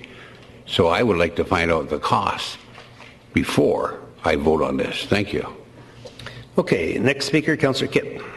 No, through you, Your Worship, through to Councillor McNabb, could you clarify that? You're worried about the cost of the holiday for that holiday, or how it affects some of these costs on items 18 to 28? I want to know how much the Family Day is going to cost the taxpayers before we start deducting more off the budget. Where is it going to come from? Well, that's my point. I guess if we deduct more from the budget, we'd have more in there to pay that staff time holiday. Just speaking to the issue that's on the floor, Your Worship, there's two cuts to economic development there, one for $63,000, one for $53,000. We know that we didn't approve a $58,000 for the Olympics, so that's a kind of an easy cut. And I support all of these, just the fact that it'll get it down to a 1% increase overall, which I think is cost of living currently. I think the other side, if we look in partway through the year that things are going better, our economy's improved, we can add to the budget easier then. And I know this is a tough decision, but we got to make tough decisions. We got to say sometimes we're going to cut. Now, staff took us down. I think they say with the blended rate now, it's still 3.7. What's that? I believe that's right. Oh, sorry, our residential rate is blended is 2.5, but residential rate will still be 3.7, which is 3 to 4 times cost of living that's currently our index. So I think to make these cuts now, tighten our belt a little more in 2010. I think after we get our province straightened out after the Olympics, and maybe when we know where our hotel contract is going, we can look at adding these things later. But I really support the budget and these cuts currently as they stand to take us down. And if I can ask the staff, what would be our residential rate if we went right down to item number 28? Do they have that handy? Right. Your Worship, it's approximately another cut of 1%, so it's going to be around 2. I think it's a cut of 0.9 actually, so it's going to be around 2.8. 2.8. Still better than 3.7. 1/3 better. Thank you. Councillor Bestwick. Thank you, Worship. I just wish to respond to Councillor McNabb as it relates to Family Day and the delegation that spoke. That is not on the table, and the contemplation of spending any amount of monies on Family Day and the third Monday of February isn't before us to discuss. My comment as it related to supporting her position philosophically, and that if we did shift one of the days that we currently have, there wouldn't be any additional cost other than a shift.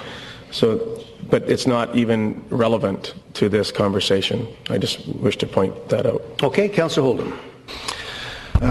Thank you, Your Worship. The staff recommended cuts included a number of things that we can find out whether we can live without, which seem to be the justification for adding another 11 items. Things like reducing the budget for the RCMP, which is taking a little greater risk as to whether they can fill all the positions that have been assigned to them so far. Reducing the wage contingency, interdepartmental computer charges, deleting a risk parking manager, reducing the budget for the paid on-call firefighter wages. So there's a number of areas. The neighborhood plans is one that has already created some concern in one neighborhood anyway. So we've already taken quite a chunk out of the services that people expect us to provide in the groups 1 to 4 that staff recommended and that we approved at the previous committee meeting. I'm a bit concerned about items, in Group 5. Item 26, for instance, is the storm sewer replacement. $80,000 out of that budget. That's one of the basic services that people expect the city to provide, to ensuring that the storm sewers are maintained. The new sidewalk program, $100,000 out of that, that's the very service that a lot of people in Nanaimo continue to comment on, and that's the lack of sidewalks. We've got about a 25-year plan to sidewalk the community, but it's at least this is a small step towards it. We'd be taking even that out. I'm concerned about taking out the planning technician and the traffic engineering technicians. We already have complaints from developers that our planning approvals take too long, and we should be ensuring that we can do them as efficiently and quickly as possible. And if that's what the intent of this planning technician, then we're just going to cause more hardship by taking it out. Traffic engineering technician, I think that we need to do more serious work on our road design and our expectations of our laneways and roads. So I think that's an important position too. So I just have difficulty with taking out a number of these. We've been talking about how important economic development and destination marketing is to the community. This would take out 2 levels of cuts by approving all of these. So I can't support the motion as it stands. Finally, I would say that I certainly don't want to lose any funds from land acquisition. We need to make small acquisitions of land for road improvements and so on all the time, and I think this would again restrict us unduly. I'd just like to say that when people talk about the residential rate going up by 3.7%, even though the overall budget would be going up by only 1.9%, we have to remember that we're continuing to reduce at an accelerated rate now, considerable rate, the industrial tax rate that would have paid for a lot of our services that we are now asking residents to pay for. So, if we're really wanting to say that residents can't pay this increase this year, then we should be looking at that policy that we've been following. I personally think it's a good policy to reduce that industrial tax rate, but it does mean that we have to shift the burden to those who live here, to our residents. The other thing is, as our delegation pointed out earlier, nearly 50% of the budget is in salary and wages. These are almost entirely contractual in the sense that they're either union contracts or they're contracts for service. And we can't just break those contracts. The contracts for the union staff, for example, both of the larger unions, were made a couple of years ago, and the rates at the time seemed reasonable in the sense that they appeared to parallel where inflation was going. No one knew exactly where inflation was going. If inflation had gone up, would we be saying to our union staff now, gee, I think you should have some more money? So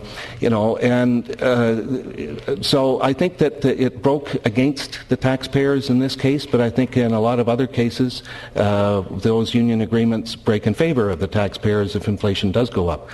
So I think we need to stick to the contracts we have. I think we have to understand the circumstances we're in for 50% of our budget, and that we should take the staff's advice on this matter and cut those things that they say we can live without, but not to go any deeper as this motion would take us. So I'm opposed to the motion. Okay, Councillor McNabb. Did you have something? No? Okay, we'll take you off and add on Councillor Johnstone. Thank you, Your Worship. I can't support the motion in its entirety. We've discussed previously about cutting the positions of planning or not filling the positions of planning technician, subdivision planner, and traffic transportation technician. And staff very clearly described to me that to make these cuts or not fill these positions this year would impact the budget far greater next year. So we're just delaying the what is required to do. I could certainly support cutting number 28 and perhaps 27, but those would be the only two I'd be willing to cut in this group. Thank you. I might just add, I'm not aware of any gifts or souvenirs that I've bought or given to anyone, that, let alone $10,000. But anyway, Councillor Patchy. Thank you, Your Worship. Question to staff, if I may. How much sidewalk can we buy for $100,000 and how much sewer can we get for $80,000? Your Worship, I don't have the precise figures in front of me right now, but and of course the sidewalk varies depending on the nature of the work required. In some cases, a ditch has to be filled, which makes it more expensive, and so it varies depending on the geography. But as I think one of the council members said, we do have a long-term plan for completion of sidewalks, and it requires a lot more money than council is certainly putting in.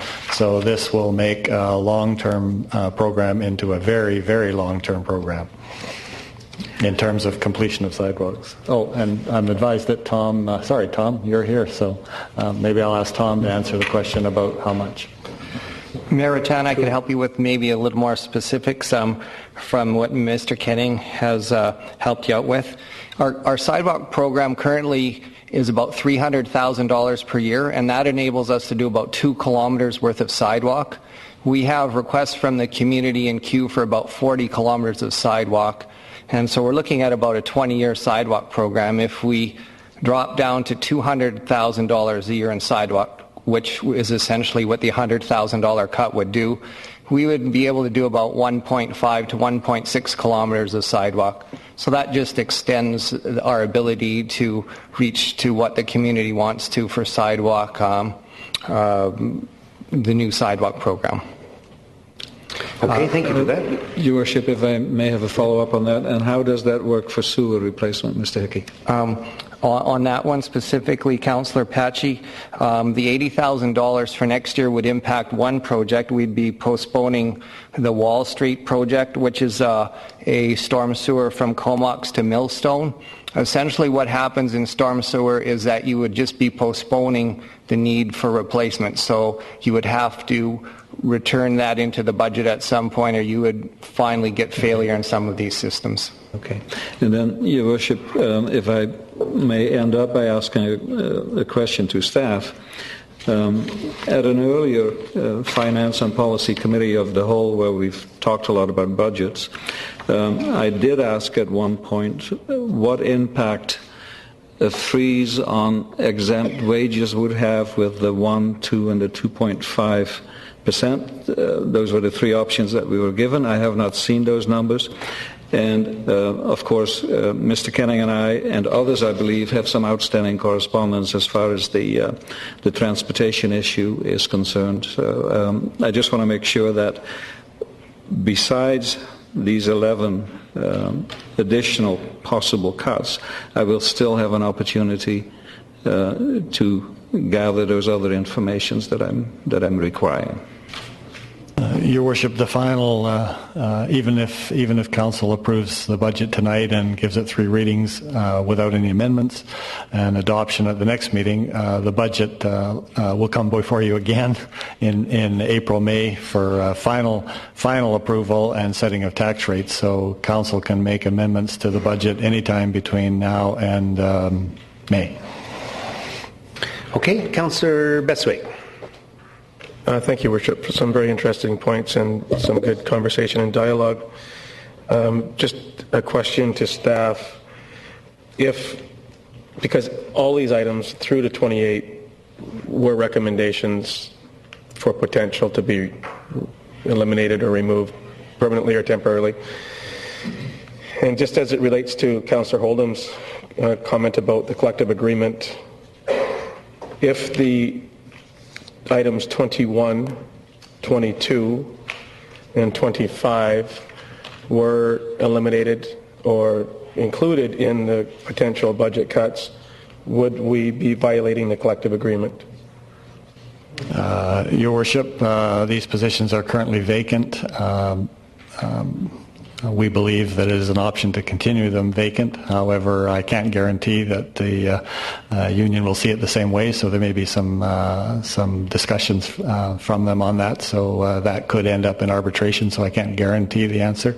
But I just want to comment on your first statement, Councillor Bestwick, that you said that I had recommended all of these items from 1 to 28. Staff prepared this list from 1 to 28 at Council's request to come up with we were instructed to come up with a list that would take the tax increase down to 1%. I, in fact, am recommending only items 1 to 17 because I believe those can be instituted and we could still maintain all the important service areas without negative impacts. In my opinion, those items 18 to 28 will start to have impacts on service levels, and that is why I have not recommended them. Thank you. And just a follow-up question. The storm sewer replacement, which Mr. Hickey gave us an explanation. I'm not sure if I missed the description of what that included in the backup documentation in the package that I have. But I would also like to say that if we were to reduce the sidewalk or the storm sewer, and currently when we have rezonings, we have community contributions which are steered or directed to certain parkland projects or park whatever. Does the possibility not exist for us for community contributions to be directed to those areas that would impact the service, if you will, of sidewalks? And are we not in a position then, because these are really relative to developments and subdivisions and so on, are we not in a position then to redirect some of those monies to satisfy any budget cuts that we might entertain with this? Your Worship, I'll start the answer and then I'll pass it over to Mr. Swaby, but I just want to remind Council that community amenity contributions are actually voluntary contributions by the developer, and they're normally an agreement between the city and the developer and a joint agreement on where the funds would be applied. So the city could request certain uses of that money, but because it's a developer's money, he would have a say in that too. I just want to pass it on to Mr. Swaby to add any of his comments. Your Worship, thank you. Certainly Council could set any kind of priorities that you would like in terms of community contributions. It's important to note that rezoning applications that are dealt with in 2010, typically you wouldn't see any of the amenities happen until they develop, and that would be probably a year afterwards. So the impact on the 210 budget wouldn't be seen. All of the community contributions that we'd likely collect in 210 are from rezoning applications that have happened in years past. Thank you. And just finally, my argument, Your Worship, to include all these items is that if we're on a 20 to 30 year sidewalk plan, it's a forever plan. And by virtue of reducing the budget by a nominal amount in that particular area, as an example, I don't think we might take us from 30 to 35 years as opposed to somewhere around 2045. So to me, I would strongly stand behind the motion on the floor. Okay, Councillor Sherry. Well, Mr. Chairman, when we look at number 21, which is the planning technician, number 22, traffic engineer technician, number 25 is the subdivision planner, you're looking at 200,000 plus. They're not currently filled, is that what I currently heard? Right now, that's one of the reasons why we felt we could put them on this list, because we've stated as a principle that we didn't want to put items on the list that required layoff of permanent staff. So there are no layoffs on this list. These positions are vacant. So is there a need to go out and fill those positions? in staff's opinion, not filling these positions will, depending on the level of development activity, but have the potential to increase wait times for developers seeking permits. Then the other question is because this is a void right now because we don't have anybody there, okay, and where in the budget does it indicate that we will be increasing charges as it relates to subdivision or development community as it relates to fees and permits? Your Worship, the development cost charges, which is a component of the fees, I assume you're talking about, Councillor Sherry? Not the development cost charges, because that money goes into the pot for a specific deal. Mm-hmm. But I mean, if we get some rushes in, we charge X number of dollars for the service, the permits and that we do. Okay, so it's related to the development deal. Now, if there's the need there and the wish to have this thing streamlined or fast-tracked, for a better word, okay, then there should be a price being paid for that. So, you know, when we look at other things within our community, we increase admission fees, this and that and the other thing, because we want to offset costs for these things. And I just don't see where we've seen a report, and I could miss. No, I think Councillor Sherry is correct, Your Worship, that the building permit fees were reviewed a few years ago, but haven't been reviewed or aren't planned for review in 2010. And I just want to make the comment that development activity has been quite a bit less than it was in the past, and certainly in staff's opinion, this would not be the time to raise fees for developers because developments are already borderline in terms of their economic viability. I do believe that the city should always have a policy of keeping the rates current and in line with other communities, and we believe that our rates are in line with other communities, and should they fall below, we'll be the first to be recommending increases. Thank you. Councillor Kipp. Thank you, Your Worship. A couple of things. Destination marketing on the top of the list. They have a $700,000 marketing strategy. I noticed in my direct or indirect benefits to the hotel incumbents that it has about $700,000 a year indirectly to that. The SAP system has a $250,000 per year. We're talking about reducing it by 50. The three sites people we're not using right now, if they find the building permits start to take a long time to process, really long time, longer than they already are, maybe we need to look at how they're processed and how people are categorized. But past that one, we have $135,000 in phones in this year's budget, and I've heard it that we need to replace desk phones. Well, everybody has a BlackBerry, has a cell phone. We pay transportation budgets for people traveling around. We got $135,000 in a phone budget. The industrial cut that Councillor Holdham talked about. We have cut industrial taxes, hoping we're going to bring industry to Nanaimo, but I don't know if industry's out there to bring and what type of industry we're bringing. Bowen Road, $1.8 million in 2010 and $7 million in 2011, and that's on a 1995 study, I believe, still. It was our traffic study from 1995 that said we needed to twin Bowen Road, and then we waited till the inner route was built to see how the traffic would be. And now we've gone on. So the storm sewer budget that we're talking about, taking storm sewer of 80 grand out of, it's $835,000. We're kicking 10% out of that. I mean, these aren't cuts. So what this list doesn't show to me is how much the budget is, how much it was last year, and how much we're cutting. It's a single list of numbers that makes it kind of hard for a simple guy like me to understand, because I'd like to see what the total budget is. So when I go through some of these figures, like I say, SAP delays to system development, it's $250,000 a year for the next 5 years for our software development. So if we can't kick 50 grand out of that and use some old software for a while and maybe not expand what that software does, we can't save money if we can't cut these things. Staff did build this list. There are more things that we can cut, and we need to support this type of motion to get strong on our budget and keep it down to a 1% increase. So I can support everything on the list here. And when I look into my green sheets and I start to look at some of the amounts that are in them, I think we can trim. I mean, how much is our total budget? $140 million? And we're talking here about trimming $1.8 million out of $140 million. I think we can squeeze a little more out of it. So I support all of these. Thank you. Councillor Oldham. Thank you, Your Worship.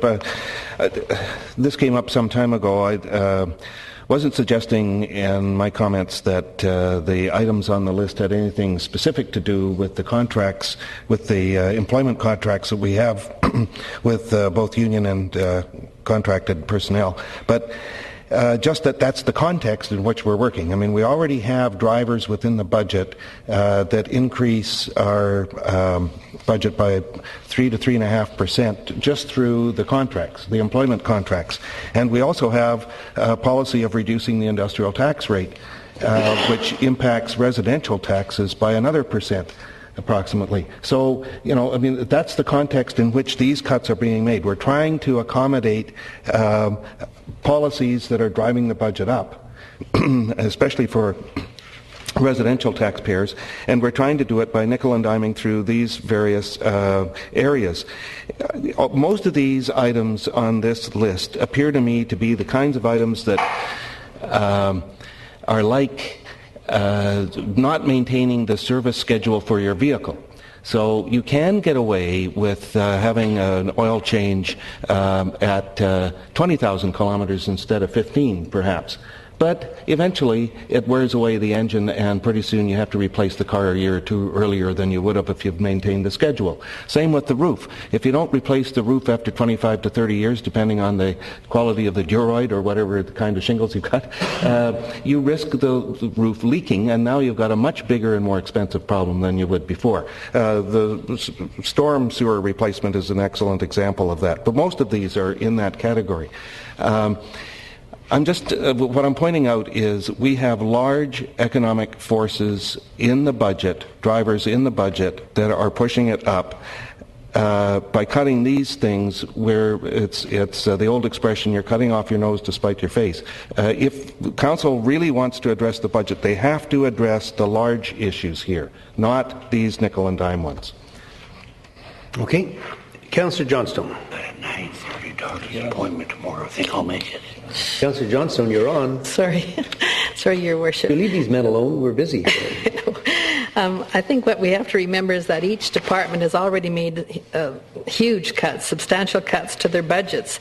But you touched on the point I was going to make there, Councillor Oldham, and I was going to ask Mr. Hickey about the maintenance. You talked about failure to systems, sewer systems. And have you ever done a study as to a complete failure of a sewer system, a replacement cost, as to one that's being maintained? Is there some information you can give us on that? Not specifically, Councillor Johnstone. We do maintenance on our systems every year, and I believe we have a pretty effective maintenance system. The one thing is systems age, so in time you do have to replace aged equipment in storm sewer. No matter, maintenance prolongs the ability to use it, but it does need replacement. So as our infrastructure ages, replacement in many of these areas is something that needs to be done. So you just have to make sure to keep up your investment so that you're able to replace those types of systems in time. Okay, thank you. And Your Worship, with regard to destination marketing, we've had two huge announcements in this past while with the airport expansion and the cruise ship facility. And at this point in time, I certainly couldn't see cuts in destination marketing budgets when we're supposed to be supporting the industry that we've introduced into our community. So I couldn't support cutting destination marketing.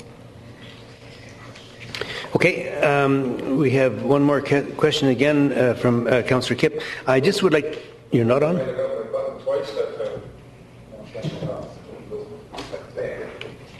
Okay, I'm going to, well, as I was saying, I was going to make mention of the fact that comment was made about the policy that was implemented, I think, 2 councils ago, or maybe longer, to reduce industrial taxes. And it's a policy I agreed with then. I wasn't on council, obviously, but I still agree to today. And I think the point was raised that we may not have brought any new industrial properties into Nanaimo at this point.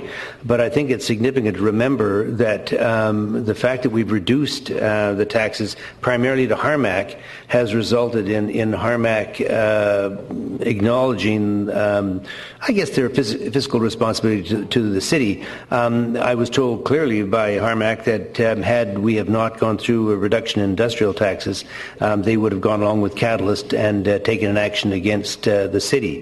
So there is a positive benefit there, I think, and I think we do enjoy goodwill with Harmac, and I'm not sure that would be the case if we hadn't gone through a reduction. But when we reduce it from one area, industrial, it has to be picked up in another. And if we weren't going through this policy, I would suggest the residential taxes could be reduced significantly, but I don't think it's a wrong program that we're on. We have a question on the floor, on the motion on the floor, rather, and the motion, as I understand it, was to include items 18 to 28 inclusively. Sorry? Yes, they were to be...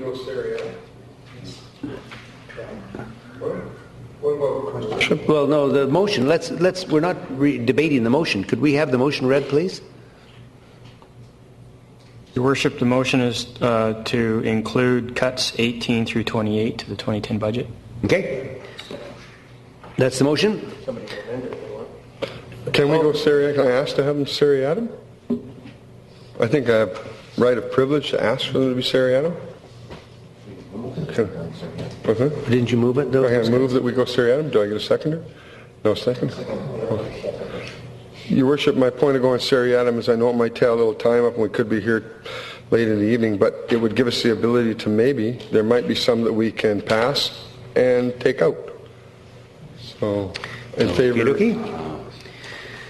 So, Vote on Jim's motion. beg pardon? Vote on Jim's motion. Okay, well, let's do that then. That's your motion. It's been seconded. Everyone understand the motion? All in favor? Opposed? I see 1, 2, 3, 4. Okay. The motion's defeated. So now we're on the main motion, and that is to we're going to include 18 to 28 in the budget. Okay, all in favor? Opposed? Well, let's get this going again. We're getting so damn confused. Thank you. Why don't we could we get the main motion now read to us? That's what it is. Your Worship, the main motion is to include items 18 through 28 as cuts to the 2010 budget. Okay. So, all those in favor of the motion? 1, 2, 3, 4. Opposed? 1, 2, 3, 4, 5. So the motion is defeated.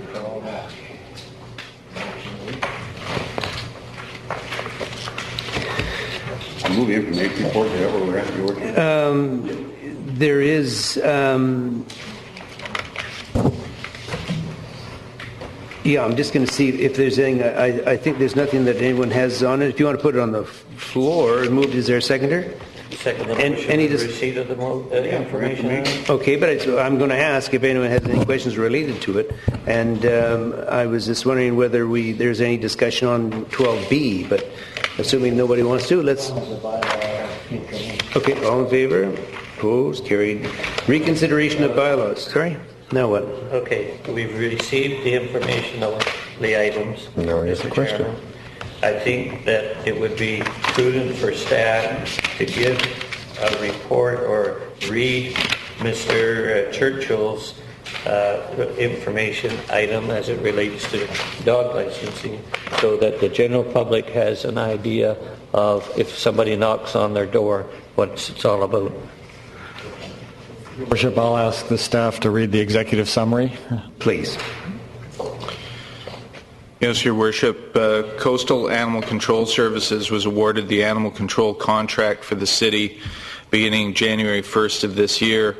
Coastal Animal Control, as part of their proposal to the city, were committed to a proactive dog licensing campaign. What that's referring to is public education and information being made available both in the shopping malls and conducting a door-to-door campaign to make dog owners aware of their requirements to have licensed dogs in the city. There is an estimate from Coastal Animal Control that there are probably in the order of about 11,000 dogs in the city, but only about 6,600 of them are currently licensed, so they're estimating that we can increase our revenues through licensing and also have better compliance with our animal control bylaws. So the proposal is both public education and proactive door-to-door licensing, so those folks will be starting into their campaign shortly. Okay, we have a question. Councillor Patchy. Thank you, Worship. I would have a suggestion that Parks, Recreation and Culture are in the process of coming up with additional off-leash dog parks, and that it would be more efficient to have that kind of proactivity at dog parks than having a control service person having to go from door to door. I can't believe how much time that would take. So my suggestion would be that you include eventually the 9 or so additional off-leash parks that we're going to have as a means of being proactive in this particular regard.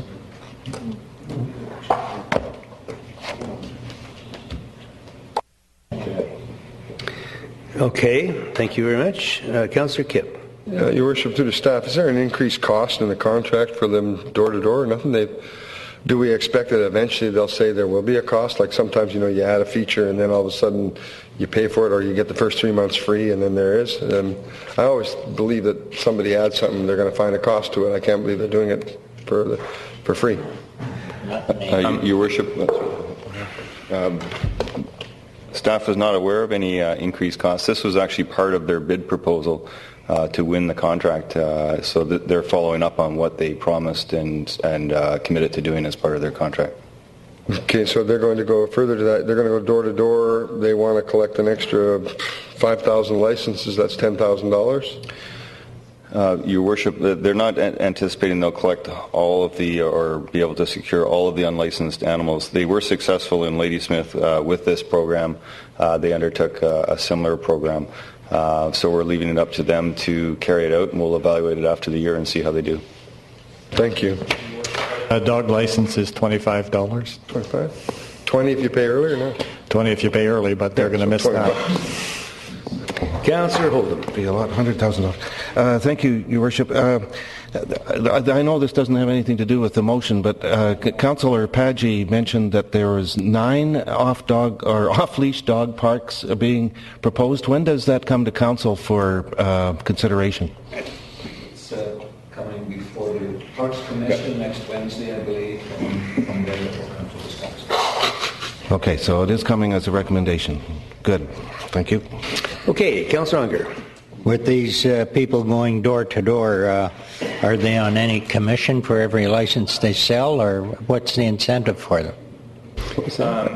The incentive is that they will be able to recoup the costs of the animal control program through increased licensing, and they are also recommending that in future years that we consider increase in licensing fees, but that would be a separate report coming at a later date.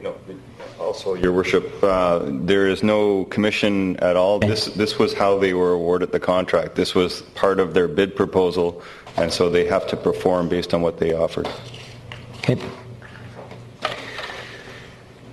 Well, sometimes these things have a way of coming back and biting you, I guess. Okay, let's move into the application for permanent. Do you want to deal with anything there on that the liquor license level 2 at this point? I will Okay, so we're going to move into reconsideration of bylaws, if we're having. I move that bylaw 4,451 to rezone a portion of 1350 Fielding Road for rural residential agriculture zone A2 to rural residential agriculture A1 and be adopted. Second. Moved and second. All in favor? Opposed? Carried. I move that bylaw 4,000.469 to rezone 446 Milton Street from Old City Destiny Residential fourplex zone to Old City Medium Density Multi-Family Residential Zone. Be given a third reading. Moved and second. All in favor? Opposed? Carried. I think if I can, before you start the third one, I believe there's an overhead that we can put on this one for item C, the zoning bylaw, amendment bylaw, etc.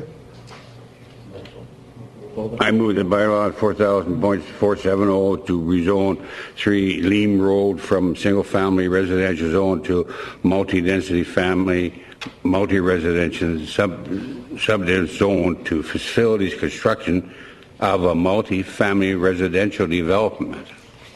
Be given third reading. Moved and seconded. Discussion, Councillor Patchy. Thank you, Your Worship. This particular sort of development, I believe it's 20 units, is exactly what I like. I love the infill and the densification that comes with it. It's really is a good plan.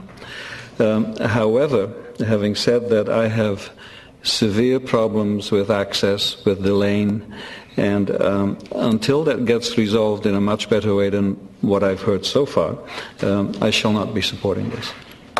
Okay, if I can, does staff want to give us an update on it? Because my understanding from this morning was that somebody from staff was going to, someone like Mr. Tucker, was going to do a survey and look for the bollards, so to speak. If I could have the next slide, I believe it is. This is the unnamed lane that runs along the west side of the property. This provides through traffic down to Rosstown Road and up to Labio Road. This is the lane that there was concern expressed at the public hearing, particularly folks in the 2300 block were expressing concern about traffic volumes on this laneway. The lane is to be improved, a widening of the lane on the left side of this photo to increase the width of the laneway. Also, at the design stage approval, if this rezoning is successful, at that point there would be a proposal to install up to 3 speed bumps along this section of the laneway. So this is the portion that's referred to as the unnamed laneway. Next slide, please. This is at the northern corner of the property. The unnamed laneway is the laneway on the left. Brown's Lane is the driveway which you see on the right. It's a dedicated road.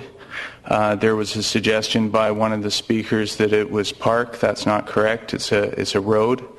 It is not open to through traffic. There were no post guardrails installed by city staff, and if I could have the next slide. This shows the no post guardrails across Brown's Lane, preventing access down the length of it. As part of this proposal, there was a suggestion to, instead of having the no post guardrails, to replace it with bollards. Again, that would be a decision made at design stage acceptance through discussions with city staff, and the bollards, if they were to replace these, would be done with engineering approval. There is no proposal to change the status of Brown's Lane as part of this application. This is to continue to act as a pedestrian walkway connecting Leam Road up to Labio Road. Okay. Thank you. That finishes you, Councillor Oldham. We have... Ted is trying to say something. Your Worship, two other points I just wanted to make in terms of the access to this type of development. One of the most recent changes in the official community plan was to designate many of our major roads as corridors, and this was a direct result of not being able to achieve densities within neighborhoods for various reasons. As infill developments, they're very difficult to do for issues such as access. So the idea was that if we had them on major roads, there may be more opportunities to do infill properties. What comes along with that, though, is that we can't access individual developments from our major roads, or we create quite a traffic issue along the major roads. And the only way to achieve access for the infill properties on these roads is to use the lanes in behind them. So this is achieving that goal of not accessing directly off Bowen Road, but using the road system that's in place behind it.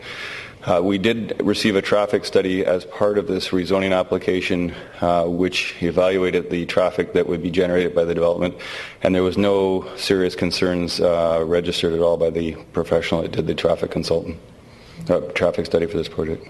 Is there any restriction to parking along there? I see a car illegally parked on the wrong side of the road. Is parking permitted along that? Along the lane? That also would be something that would be evaluated with each case. I'm wondering, it's just a very narrow lane. I'm just surprised to see a car parked there. So. Okay, we have Councillor Hold'em.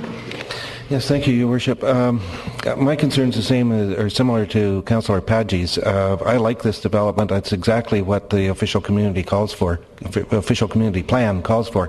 But I am concerned about access, and I'm glad the map is up there now. Where the white line is, that's the main access for this site? Is that right? There are two access locations. One is directly off the lane, which is the area you've just indicated. The other is off Leam Road at the southern end of the site. Okay, so there's 2 or 3 units that could access Leam Road directly, but most of the units would be going onto the lane, right? You want to do the next one, Ken? One forward. No, going forward, that one. This is the site plan showing the parking along the unnamed lane, and also the parking coming off Leam Road. Okay, so I assume that what I just said was correct then. The lane, the unnamed laneway goes, when they come out of those units, goes both left and right. When they get to the northernmost point, what happens? Okay, so it's right across from the co-op, and does this cross another private piece of property? The traveled portion of the lane includes crossing a property which we're seeking a right-of-way over. That's correct. So in the short term, Your Worship, the access would be primarily out Leam Road or south on the lane to the next road network system. Okay. So in fact, at this point, until there's some legal change, the only legal access is towards Leam along that laneway. Is that correct? That will be, Your Worship, the primary access right now. Leam is currently a full movement road access onto Bowen Road, yes, which staff anticipate that would change over time to likely a right in, right out. Okay, the two picture slides showed one with a car parked on it that the mayor referred to that doesn't look appropriate for access to anything except a private house. There's another shot from the end of the lane that looks like it's almost a road. So what improvements are we requiring for approval of this rezoning? Your Worship, the car is likely staff's car when he was taking the picture. Did you get the latest numbers? It looks familiar. The lane improvements would be to city standards for a two-way lane. I don't have the exact road width widening, but it's as per our two-way lane road widening. Okay, Your Worship, all that the application requires is rezoning of the land, and I understand it will be up to staff in awarding the development permit to ensure that there is proper access that does not unduly impact other residents that are trying to use the same lane as the only access to their properties. So on that basis, and trusting that staff will resolve this issue that was brought up at the public hearing, I'd be prepared to vote in favor of the motion. You know, if I can, we have 3 more speakers, but if I can, that's exactly the point that I want to raise too. And I mean, I totally support this subdivision. I think it's a great plan, but I just have some concerns about access and egress. And I assume that staff is comfortable that what is available now is suitable for this project as far as access and egress goes and traffic flows? Absolutely, Your Worship. Staff is in support of the application. Okay. Councillor Sherry.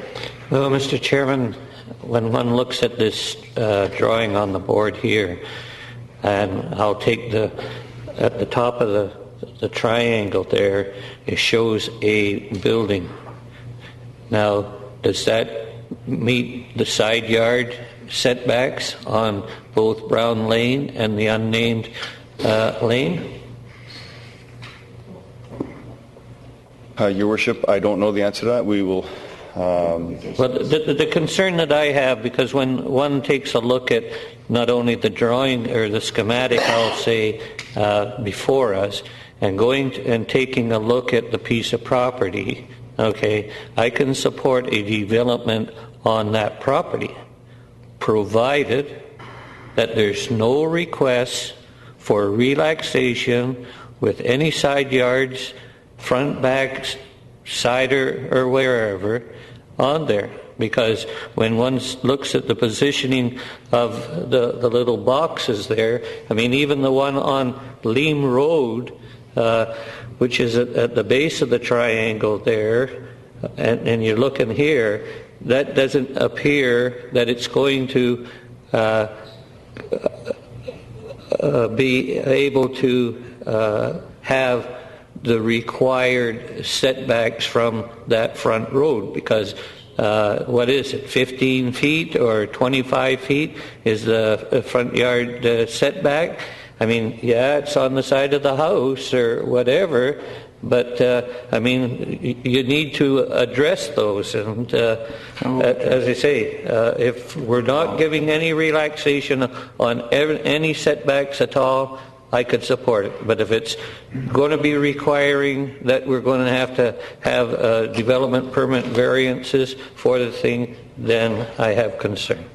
Your Worship, it's important to clarify that with any rezoning application, unless Council secures the development exactly as it's proposed, which staff does not recommend, the property could be developed in a different fashion. What you're granting is the land use rights that would be in conformance with the official community plan.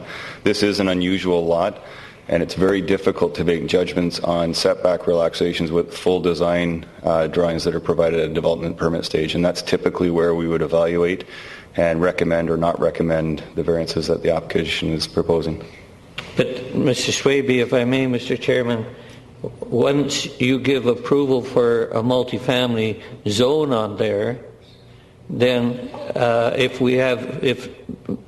a majority of members of council had concern about relaxation in there, what opportunity other than refusal?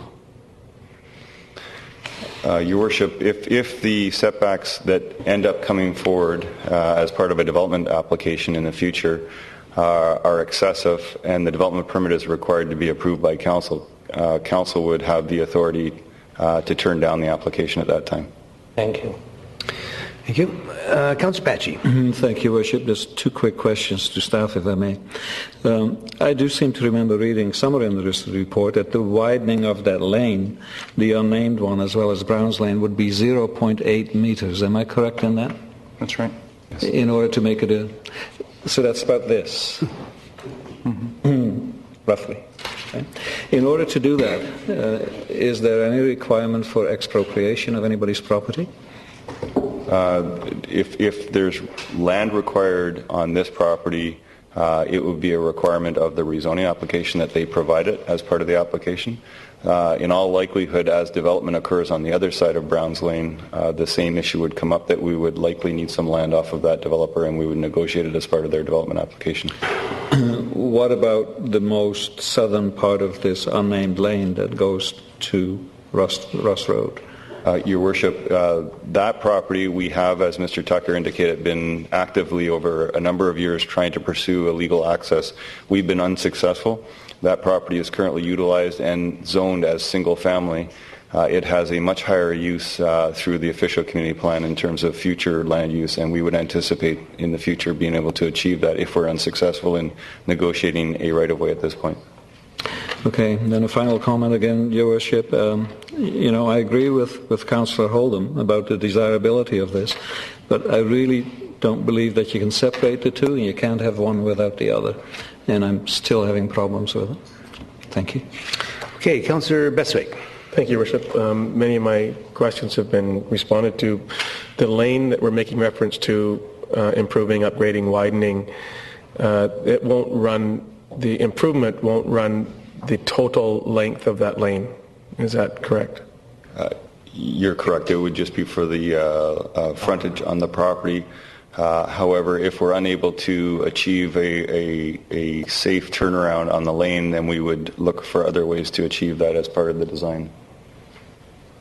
The sidewalks aren't included in this? No. And you showed one slide there that I would like you to refer back to. It was a real live slide of Bowen Road and Leam Road and so on. You did mention that in the future it could be a right-in, right-out.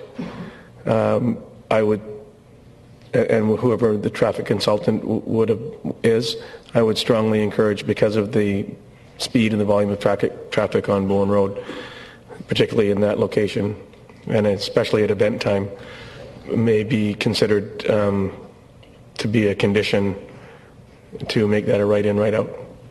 But I do like this project. Okay, no further questions? All those in favour? Opposed? I have Councillor Sherry, Councillor Pachi opposed, balance of council in favour. Motion passes. I move the bylaw 4,000, but sorry. Yeah, but just wait one. Yeah. If we could just show that Councillor Kipp had absented himself. What's his name? Councillor Kipp has absented himself on the basis of perceived conflict of interest, please. I move the bylaw 4,000.471 to rezone part of 5600 Van den Eyck Road to rural agriculture residential zone, to single-family residential zone, to affiliate a lot boundary adjustment be given its third reading. Move and second. Any discussion? Councillor Johnstone. Yes, thank you, Your Worship. Through you to staff, Mr. Swaby, has anything been done to dissuade the concern of two of the people that attended the hearing last week with regard to the possibility of falling rock? I'll turn that over to Mr. Tucker to answer. At the time of issuance of the building permit on this property, there would be a geotechnical study to ensure that the concerns that were raised would be addressed at that time. The development permit, thank you. Okay. Can you go on? It's moved and seconded. All in favour? Opposed? Carried. Go ahead. I move the bylaw 4,000.471 be adopted. Second. Moved and seconded. No, yeah, I can't give me that. No, you got to go with the fourth reading. Yeah, we got more readings to go. We'll call you. Might not. Moved and seconded. All in favour? Opposed? Carried. Go ahead. I move the bylaw 6500.002 to update Matten at 1350 Cleaning Road be adopted. Your Worship. Adopted or third reading? Adopted. Yes. Sorry. Okay. Councillor Paget, did you have a question? 6500.002. Yeah. Okay, in 5 minutes, I'm one too soon. Okay. Okay, it's been moved and seconded. All in favor? Opposed? Carried. I move the bylaw 6000.007 to include the Ocean View Master Plan with the OCP to permit a comprehensive mixed-use resort development at 950, 960, 1170, 1260, 1270 Phoenix Way be given its third reading. Second. Moved and seconded. Open for discussion. Councillor Patchy. Thank you, Your Worship. Your Worship, I have a very serious concern with this particular bylaw and the way it was handled through the public hearing process. As you know, we had a very long public hearing on the 14th of January, and this particular official community plan bylaw amendment, number 6500.007, was part of that. According to Section 890 of the Local Government Act, you did an absolutely perfect job of conducting that public hearing. And as the chair is required to do, you established procedural rules for the conduct of that particular hearing.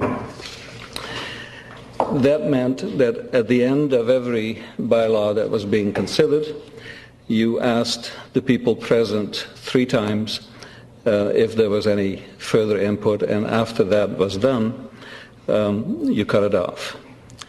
And that is done pursuant to provincial statute and provincial case law, that following the close of a public hearing, no further submissions or comments from the public or interested persons can be accepted by members of council. Now you know that you and all the colleagues on this council, on Friday the 22nd of January, last Friday to be exact, 8 days after you closed off the public hearing process, received a memorandum from Mr. Swaby from staff, which basically gave us some input that if council felt the need, that we would secure some things from the developer before this particular issue went ahead, even though traditionally that is not done. But if we wanted to do that, then this would be the time to make that kind of a motion. Now, I'm grateful to Mr. Swaby for having sent us that information, because I think it is of importance that we know all the things that we should know. And personally, at some point, I think I might just want to take advantage of that kind of stuff. But that's not what I'm talking about tonight. What I find very unsettling was that attached to that note from Mr. Swaby was a 2-page letter from Vining Sanini, the solicitors for Cable Bay Ocean View. And they basically have taken the opportunity to, through staff, give some opinions. In fact, Mr. Sanini, Brian Sanini of Vining Sanini, has 3 or 4 paragraphs whereby he says that he's been instructed by Ocean View to make some comments. He's confirming this, he's reconfirming that. And I want to read you 2 parcels of that particular recommendation. He says that I confirm that Ocean View acknowledges and agrees that there shall be no construction of any urban, residential, or commercial buildings on the Ocean View lands, save and except for the golf course, until such time as a new primary access road has been constructed between Mohan Road and the Ocean View development lands. Now I'd like you to go to page number 34 of your blue pages, where in the very bottom it is stated as part of the record of the public hearing that Councillor Patchy stated that information from Ocean View indicates the road connector from Mohan Road to the corner of Lindsay and White Roads, before it goes to Ocean View's property, will be built before any building lots would go for sale. He requested confirmation of that statement. If you then go to the top of page 35, you'll see that Mr. Brower at the public hearing stated that Ocean View cannot develop any serviced urban lots that without a connection, as the services will be within the right-of-way. Now, to my mind, Your Worship, there is a difference. That's a change of what was said at the public hearing. At the public hearing, we're talking about serviced urban lots. In paragraph 2 of the letter from Vining-Sanini, they talk about commercial buildings, urban, residential, or commercial buildings. That is a change, and that is a change that has come to us via staff 8 days after the public hearing was closed. Another aspect of that letter of the solicitor of Ocean View says, finally, I wish to reconfirm that it is imperative that Ocean View be permitted to complete its proposed application for a 3-lot subdivision of the 5 ocean development parcels. One will be the golf course, another will be the first 3 residential development phases, and the third will be the remainder of the development land. That is new. That was not discussed at the public hearing. Another one, I respectfully submit that there's no building covenant, if we were talking about securing some stuff, should not be required as a condition for adoption of this current OCP amendment application. That is new. That was not considered at the public hearing. So what I'm trying to get at, Your Worship, is that we are being given a change in one aspect and 2 additional new things that were not discussed at the public hearing. And to my mind, with all the instructions that you have given, that we not be informed of any further comments, not only from staff, but certainly not from interested parties, in this case, that being Ocean View. I can tell you that just a little while ago we talked about Leam Road. I believe that those people, well, in fact, I don't believe, I saw several attempts by those people to come to this council via email, and they were all told in no uncertain terms that that was not to be, don't read it, don't deal with it. Similarly, with the case of Ocean View, this is a second opinion that they're giving us besides the new stuff. I'd venture to say that the people who had worries about the aquifer and having their wells go dry would also like a second opinion and a second chance to get at this council. They're not getting it. And, you know, what's good for the goose is good for the gander. So I am going to make a motion that we delete this particular item from tonight's agenda, and that we send this back to public hearing, because I truly do believe that the public hearing system has been compromised by the information that we received last Friday, and I so move. We have a response from staff, please, before we... Yeah, I was going to...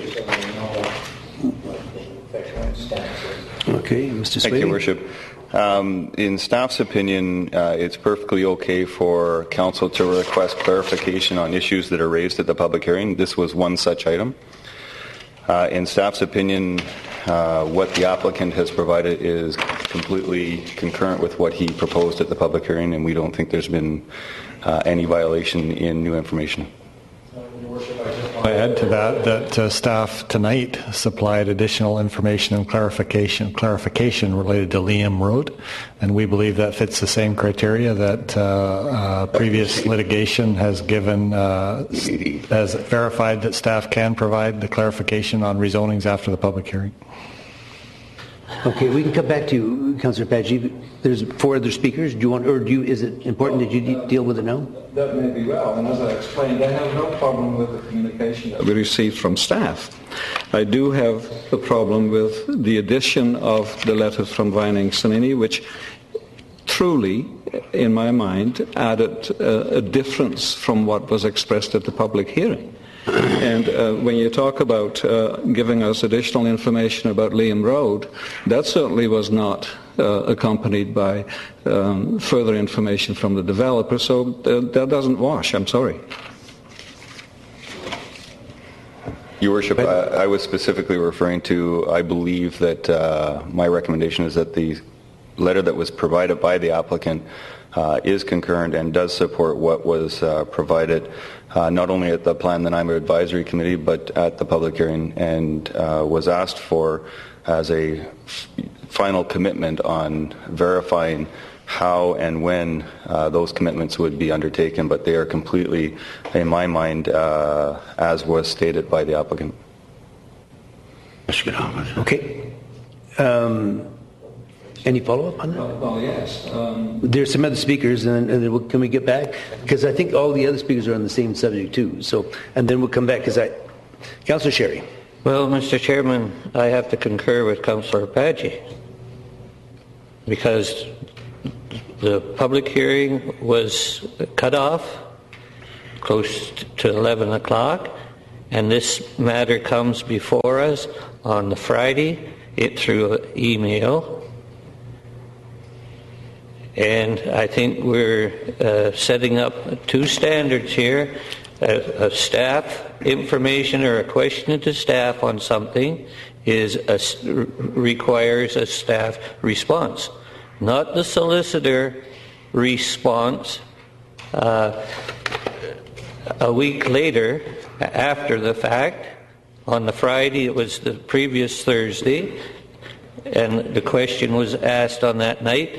And to have the two of them come concurrently, to me, just doesn't suit well, because I have concerns of being challenged, and instead of sending it back to another public hearing, I would like to see that we get the solicitor's opinion on this matter prior to doing it, because I don't think it's the information. You're apples and oranges as far as this one and Leam Road are concerned, as far as I'm concerned.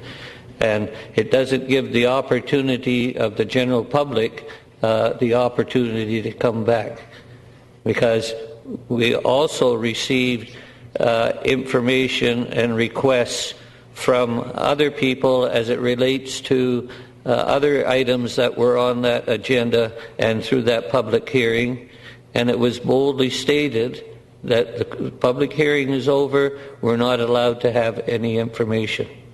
Okay? So if we're going to do that for one, then we're going to do it for all of them, as far as I'm concerned.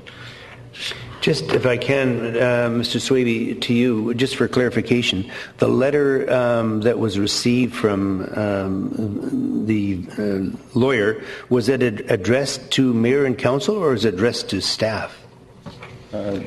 Your Worship, I don't have...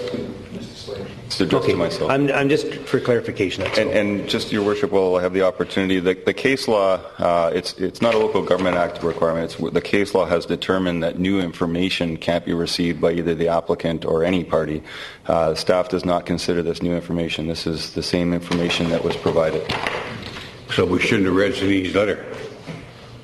Well, the concern that I have here, and it was during the public hearing and the presentations, the question is, they weren't going to build the road until the services were going to be, or the services weren't going to be extended to the property until the road was built, because it's all in the same right-of-way. Okay? So then when I see this here, and then I hear the other thing about is, okay, they want to phase this thing in, they want their golf course in, and it's going to take 2 years to seed. Then I hear that the municipality is going to supply them water for the development of the golf course. Well, all the other information that they circulated is that they were going to utilize their wells and that, and the irrigation except in cases of an unforeseen supply emergency, they would be requesting municipal water. So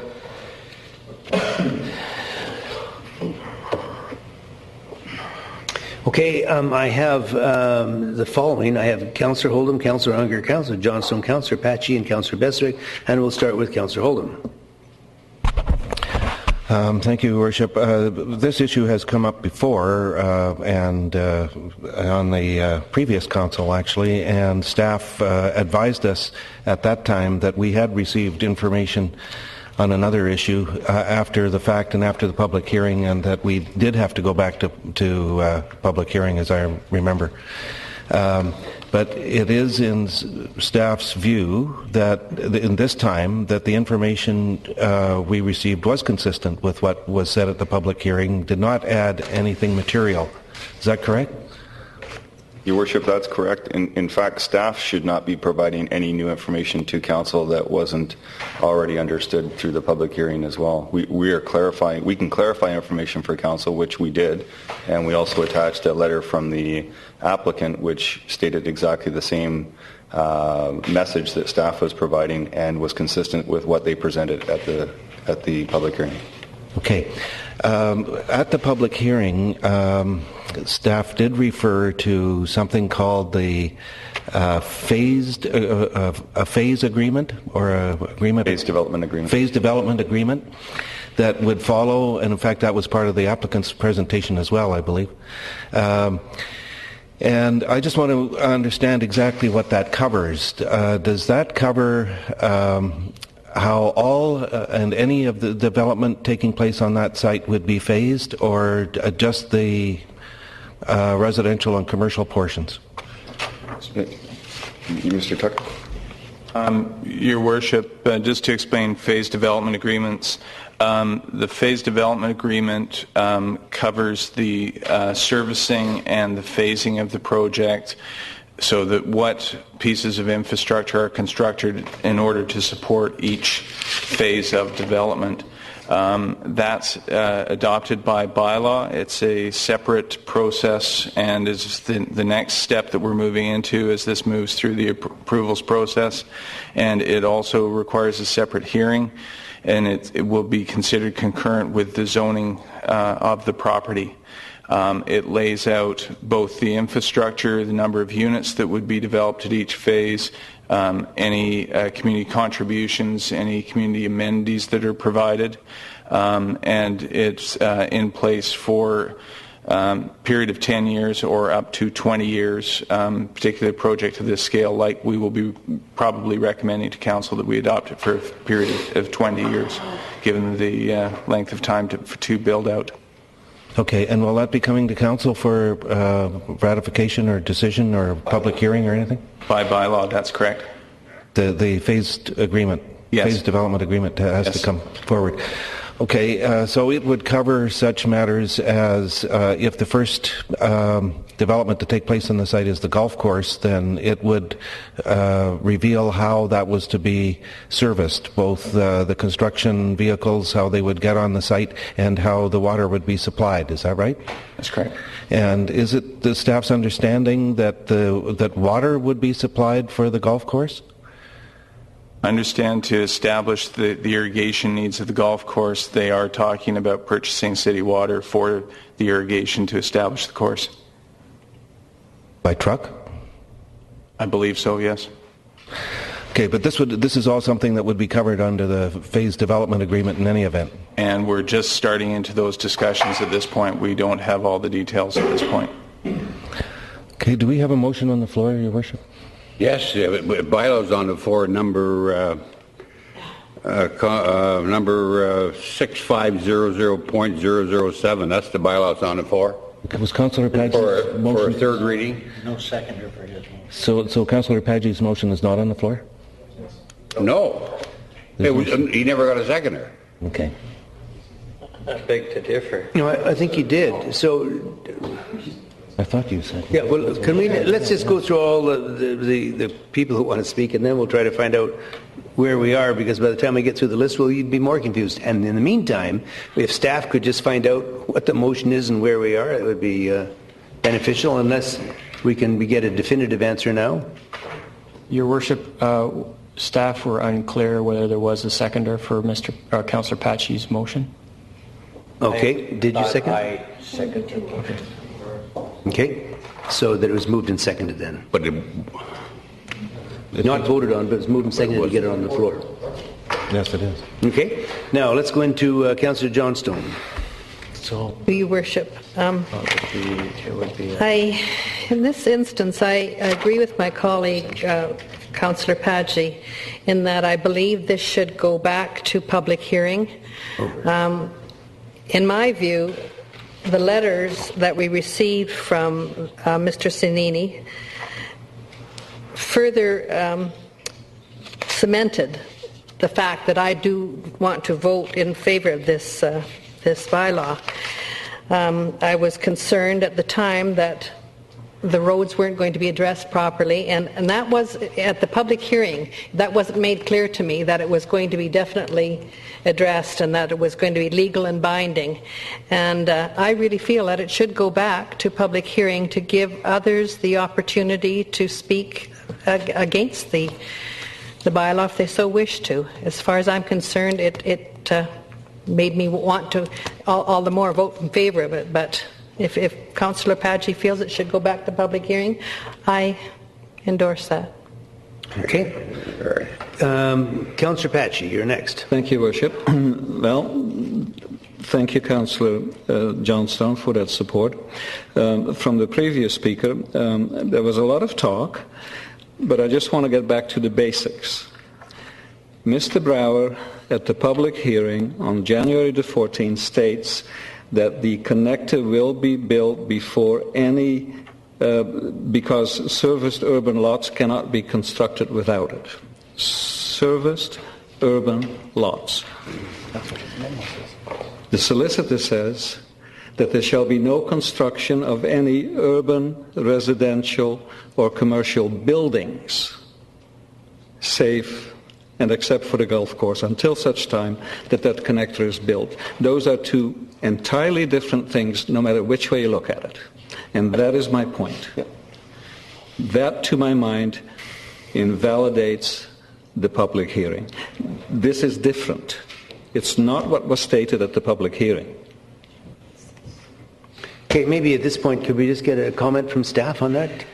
Thank you, Worship. Just on 2 points on Councillor Johnstone's issue. It's important to be clear that the applicant, neither the applicant nor staff is suggesting that the roads be secured as part of this bylaw. This is an OCP amendment. That was actually the whole point to the clarification as well, is that the securing of the road doesn't occur typically during the official community plan amendment unless council would like to do that. Then your opportunity to do it is now at third reading to direct staff. What they were offering to do is to secure it prior to any development happening, and that is what we were seeking to clarify.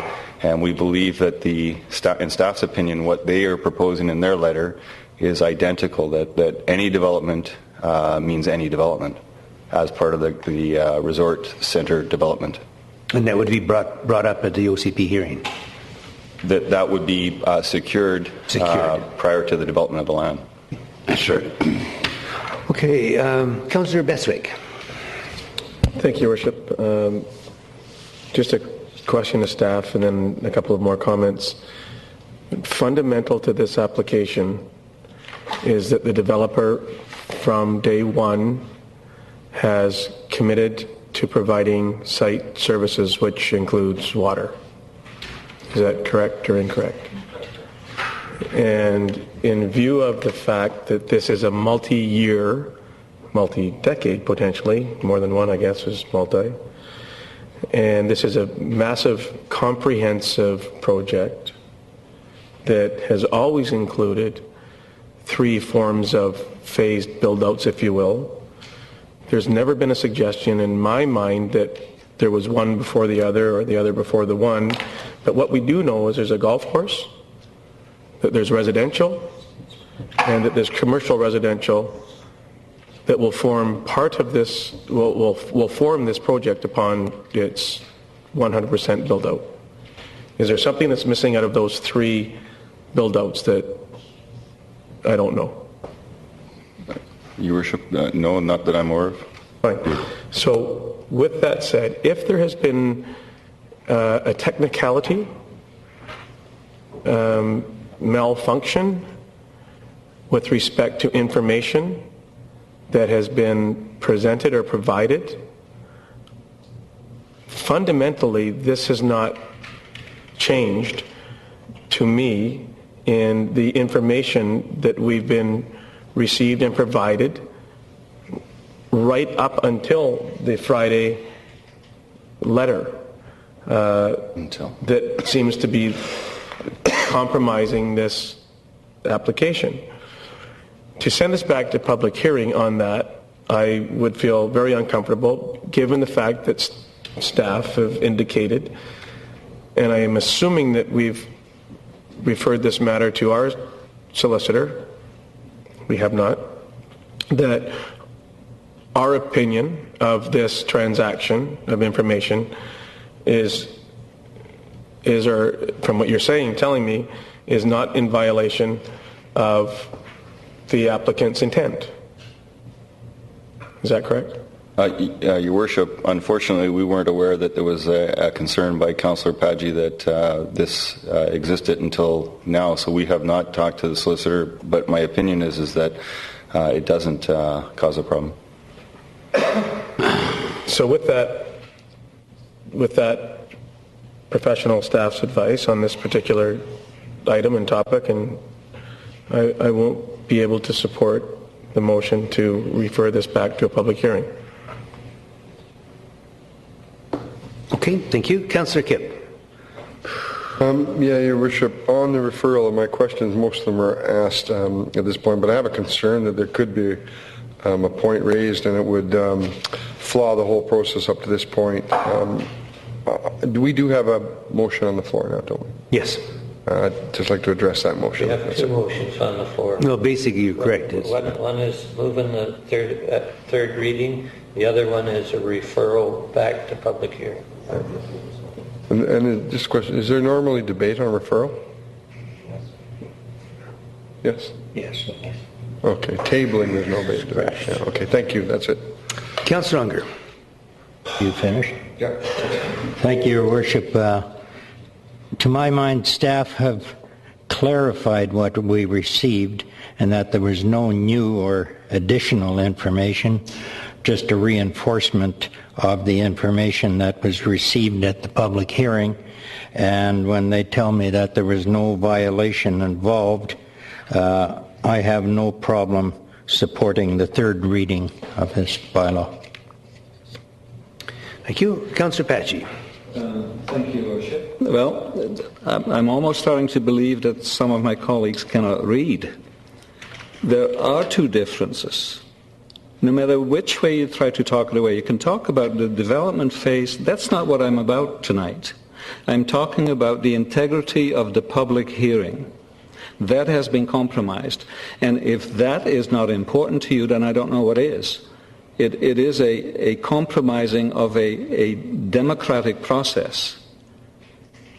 And that is extremely important. And it should be to all of you. It has nothing to do with changing the concept. I know that's not going to happen. But the fact still remains that one thing is said at the public hearing and another thing is said by the solicitors for the same developer. And that is incorrect. That is different information that this council is receiving in spite of your warning that according to Section 890 of the Local Government Act, that was not to happen. And it has happened. No more, no less. Thank you, Your Worship. Any further on that? Your position is quite evident to me, I think, that staff's position, so nothing to add. Councillor Holden. Yes, thank you, Your Worship. I understand Councillor Paggi's point. He's saying that any construction of buildings is different from any serviced urban lots, and I understand that difference, and I think it's unfortunate. However, I didn't read the attachment because I couldn't open it with my BlackBerry. So, in any event, we often get all kinds of messages and emails from people after the public hearing that we have to be on our honor just to delete or not read, which is what I did in this case. I didn't read the staff report either. It was after the public hearing, so I didn't care what they were saying. And I'm going by what it says in the public hearing record and what I remember being said, that the Ocean View cannot develop any serviced urban lots. Okay? Now, beyond that, that's not adequate to me in any event. And I'm relying on that phased development agreement for that to get straightened out. I thought it was, I think this is a kind of ironic point that we're discussing this now, and I'm not voting for the motion because I want to get on to the bylaw. The public hearing was very interesting in that this, among a whole range of other issues that were discussed there, were not on point.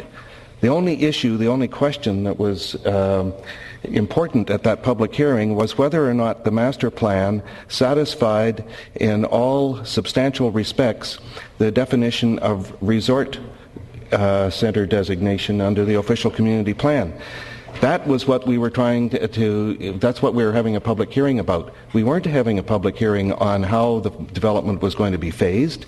We weren't having a public hearing on what access roads would be used. We were having a public hearing on whether or not the master plan satisfied the designation under the official community plan. That was all. And very few, I can remember only Mr. Brown, in fact, who actually addressed that issue. This whole issue about whether or not somebody said something different on how the thing was to be phased is not worthy of consideration for this public hearing anyway, for this issue anyway. So, you know, I think we should proceed. I think it would be unnecessary to go back to public hearing and to invite all those people back again for that length of time, to consider something over which they're going to say exactly the same things. Okay, I have Councillor McNabb, Councillor Bestwick, Councillor Unger, Councillor Kipp, Councillor Johnson, Councillor Padgett, and we'll start with Councillor McNabb. I'll make it very short. This is strictly an OCP plan, is that not correct? Yes. And then it has to go back to a public hearing again for a zoning plan? Yes. So all these issues that Councillor Padgett is talking about, we're being deceptive. It sounds like we're cheating. I never read Sanini's letter, and I didn't read your letter, or whoever's letter from the city. It was much the same as Councillor Hold'em said. I listened to the public hearing, I heard everybody speak at the public hearing, and I was satisfied how I was going to vote. And I think that's the way you are now. You're trying to back out of an issue because somebody believes that we've done something wrong. I think that's foolish. Councillor Bestwick. Thank you, Your Worship. Just once again, I think the issues are all the same, and I don't dispute the fact that there may be a sense of integrity with this information coming forward afterward. I did read everything because I wasn't in attendance at the public hearing, so therefore I wanted to ensure that I read everything that had anything to do with anything relative to this particular item. And while there may be, and there may not be, issues as it relates to this correspondence, it certainly seems like there is. That information may not have been accepted. But with that said, it fundamentally does not change exactly what Councillor Hold'em said, what it is that we're here to address. And we're here to address whether or not this meets the test of the resort center designation. Period. And we've been informed that where the servicing is going to come from. And although the specifics relative to the water being purchased, etc., it will come forward at another time. And this simply allows us and the developer to move and advance the project that has been on the books for several years with several changes to meet the test of the community. And if we're adamantly opposed to this project taking place because of its impact on downtown's development, etc., this is one of the finest comprehensive plans, including Sandstone, that we've seen that provides us with the density and the attractions and the economic developments that we've all desired, that will complement the downtown, that will complement the airport, that will complement the port, that will complement the Port Theatre, everything that we do. And once we establish our population base, God forbid, maybe we might get a sports and entertainment center too. Councillor Unger. Thank you, Your Worship. The process, this is an amendment to the official community plan only. Thereafter, it goes to a detailed master plan, then a phased development agreement, then the final development concept, and then a rezoning before which a public hearing has to be held. So we have that public hearing coming. And we don't need another one in between. There is another one set in the process, and it will be there, and then we'll have subdivision after that. So it's already in place.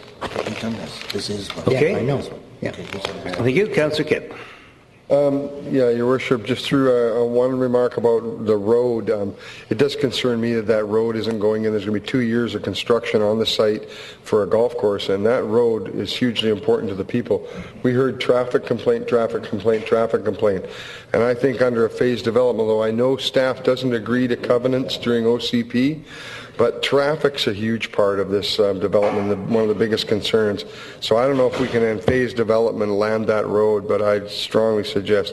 Now, my other one is the democratic oversight we talk about, and I totally have to agree with Councillor Padgett. I wish this had come up earlier, that we could have a legal opinion on this one, because, man, we could blow something big here and undermine a lot of our decisions on these type of things. It concerns me. Anyway, it didn't happen. That's too bad.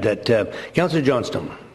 Your Worship, I agree 100% with everything Councillor Bestwick said. This is by far the best development plan that I've seen, and it's 50% green space, and everything about it is great for the community. But I would, before we proceed, I would like to have legal opinion from our city solicitor to see if we are about to advance on approving this amendment to the bylaw, if it's been flawed by the process. And that's all I'm asking, is that we defer this to one council meeting. Okay. There's two motions on the floor. Let's deal with those first. Councillor Padgett, you can have another go at it? Last time, I promise. The point I'll make one more time. When something is said at a public hearing, the people who attend the public hearing have an opportunity to redress if there are questions to be asked. You and I know that 50% roughly of the people who spoke against this particular development did so because of traffic concerns. And the difference here is that now I don't know when this connector is going to be built. Will it be built because the urban lots have to be constructed, or will it be built after the lots have been done and we're going to go into a different phase? I agree with everything that you're saying as far as the phases are concerned. I have no problem with that. And as Councillor Kipp so aptly pointed out, it is a democratic fault that's happened here, and it needs to be corrected one way or the other if we are going to keep the trust of those people that came to the public hearing and who are now being shortchanged. And I promise that's the last I've said about it. Thank you.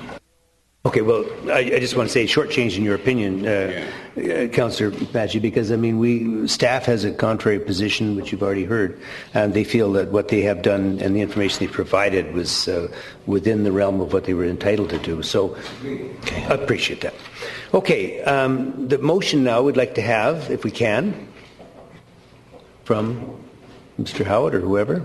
Your Worship, the motion that was made by Councillor Padgett and seconded by Councillor Sherry. Councillor Sherry. It was to delete from the agenda the bylaw amendment 6500 4.007 and refer it back to a public hearing. Refer it back to which? A public hearing. Public hearing, okay. So, question on the motion. All those in favour? I see Councillor Patchy and Councillor Sherry and Councillor Kipp in favour. Those opposed? Balance of council, the motion fails. And now on the main motion, sorry? Bylaw 6,507. I think maybe, Mr. Chairman, I would ask you to recall the question because I forgot to clean your glasses this morning. Oh. Are we at, what point are we at here now? Okay. Those in favor of the referral back to public hearing? Yeah. Okay. You were in favour? All right. How many else were in favor? Councillor Kipp and Councillor Padgett. No. Oh, were you there too? I'm sorry, I couldn't see your hand up. You had it behind Councillor Beswick. I apologize for that. So, there's 4. Okay. And now we're going to ask for those opposed. And we have 1, 2, 3, 4, 5 opposed. That's 9. Okay. Is that... Did I miss something here? Yeah. Okay. Well, anyway, the motion fails, and we're going to have Councillor Holdham. Your Worship, sometimes lawyers really surprise us. What seems completely reasonable and logical and what staff is supporting and so on might differ in the opinion of a lawyer. And I think there's been a sufficient question raised that we should at least get a legal opinion on this, which should have been done before this meeting. I know it's another 2-week delay for the applicant, but it's not a return to public hearing. So I would move that we refer this item to the next regular council meeting to allow for a legal opinion to be sought. Second. Moved and seconded that it be referred for, and just for clarification then, we will not be voting on the main motion then. Right. Okay. So on the motion to refer to it, first to staff get a legal opinion on it? Or, more questions on this? Yeah. Councillor Beswick, have a go. Thank you, Your Worship. I don't disagree with Councillor Holdham that we're oftentimes surprised by what the legal realm of things, where they go. Is it incumbent upon us to have to wait 2 weeks for the legal opinion, the motion to come before us? And is the information, if the information comes back that there's been no violation per se, or whatever it is that we're trying to find out that's going to change anything, if it comes back without change to what we've already voted on, must we wait 2 weeks to bring it back to council for what? More discussion on the information that's been brought back from our solicitor? I don't understand. Like, what would be the outcome if in 2 weeks we get whatever information we get? Supporting Councillor Patchy's interpretation, or supporting staff's, or supporting neither, or supporting both? So what ultimately are we going to find out in 2 weeks that is going to fundamentally change what the hell it is we're doing? Your Worship, what we would ask the solicitor is exactly what Councillor Padgett has put forward, that there is new information from after the public hearing closed. Does it constitute new information? Does it constitute new information? And if in the solicitor's opinion it does, then we would be recommending to council that we refer back to another public hearing. Okay, fair enough. Councillor Kipp. Oh, sorry, Councillor McNabb. Your Worship, I have got a lot of faith in our staff. Councillor Padgett did not have to read Sanini's letter.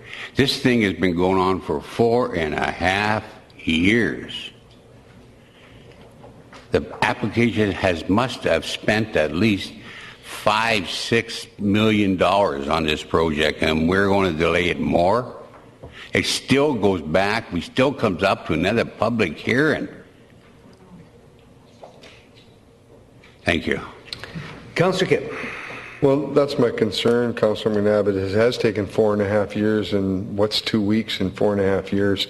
And to flaw the process, if I'd be happy if the lawyer comes back and says nothing was flawed. That wasn't the only letter we received on this. There was other letters that come through, and I don't read them. I try not to, but some you open and you go, oh, what's this about?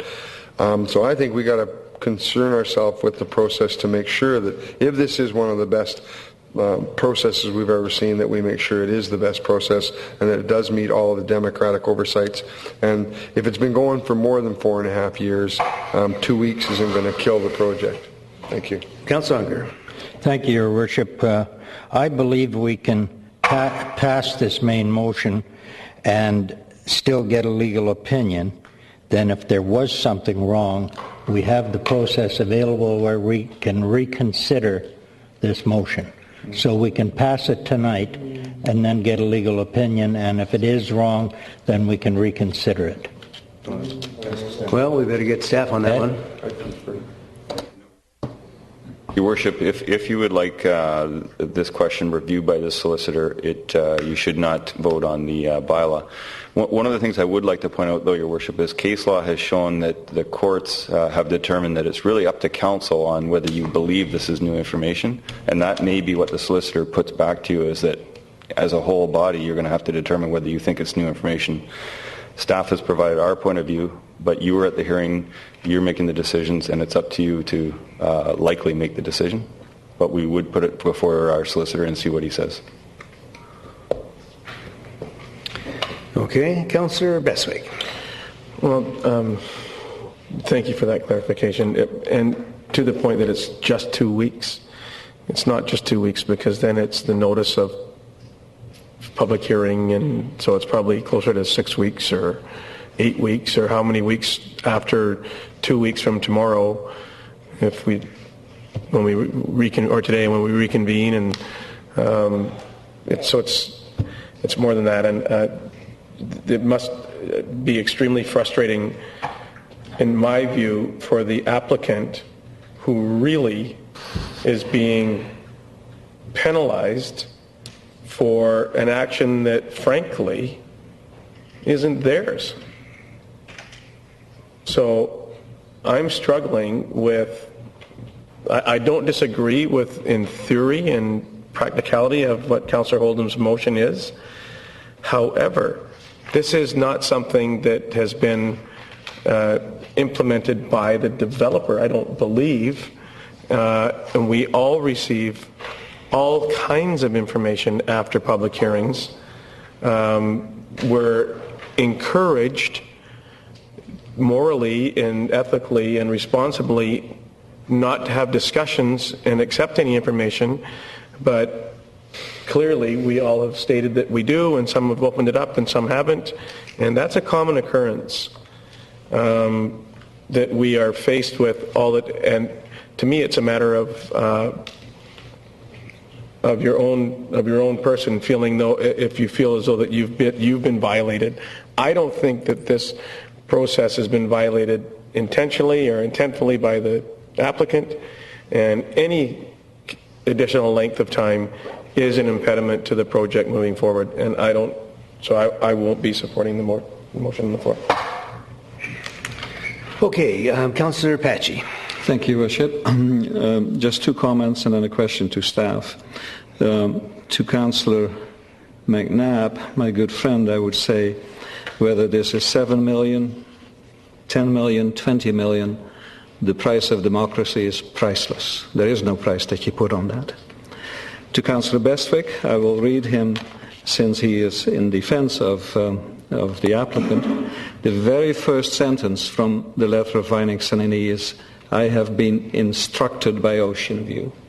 They've been told. To staff, if I may, Your Worship, was there a meeting between Mr. Brouwer and Mr. Sanini and staff this week? Your Worship, I'm not aware of whether there was or wasn't. Could I ask Mr. Kenning then if he is aware of any of his staff met with Mr. Brower and Mr. Sanini this week? In particular, I'm thinking about Wednesday, when Councillor Johnstone and I came after an unrelated session with Mr. Kenning.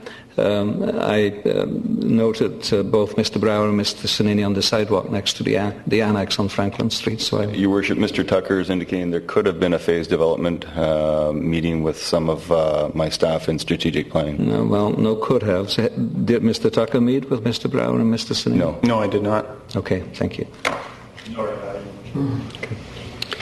Okay, now we have Councillors Sherry, Holden, and Bestwick. Councillor Sherry.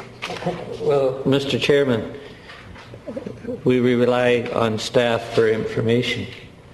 Now, if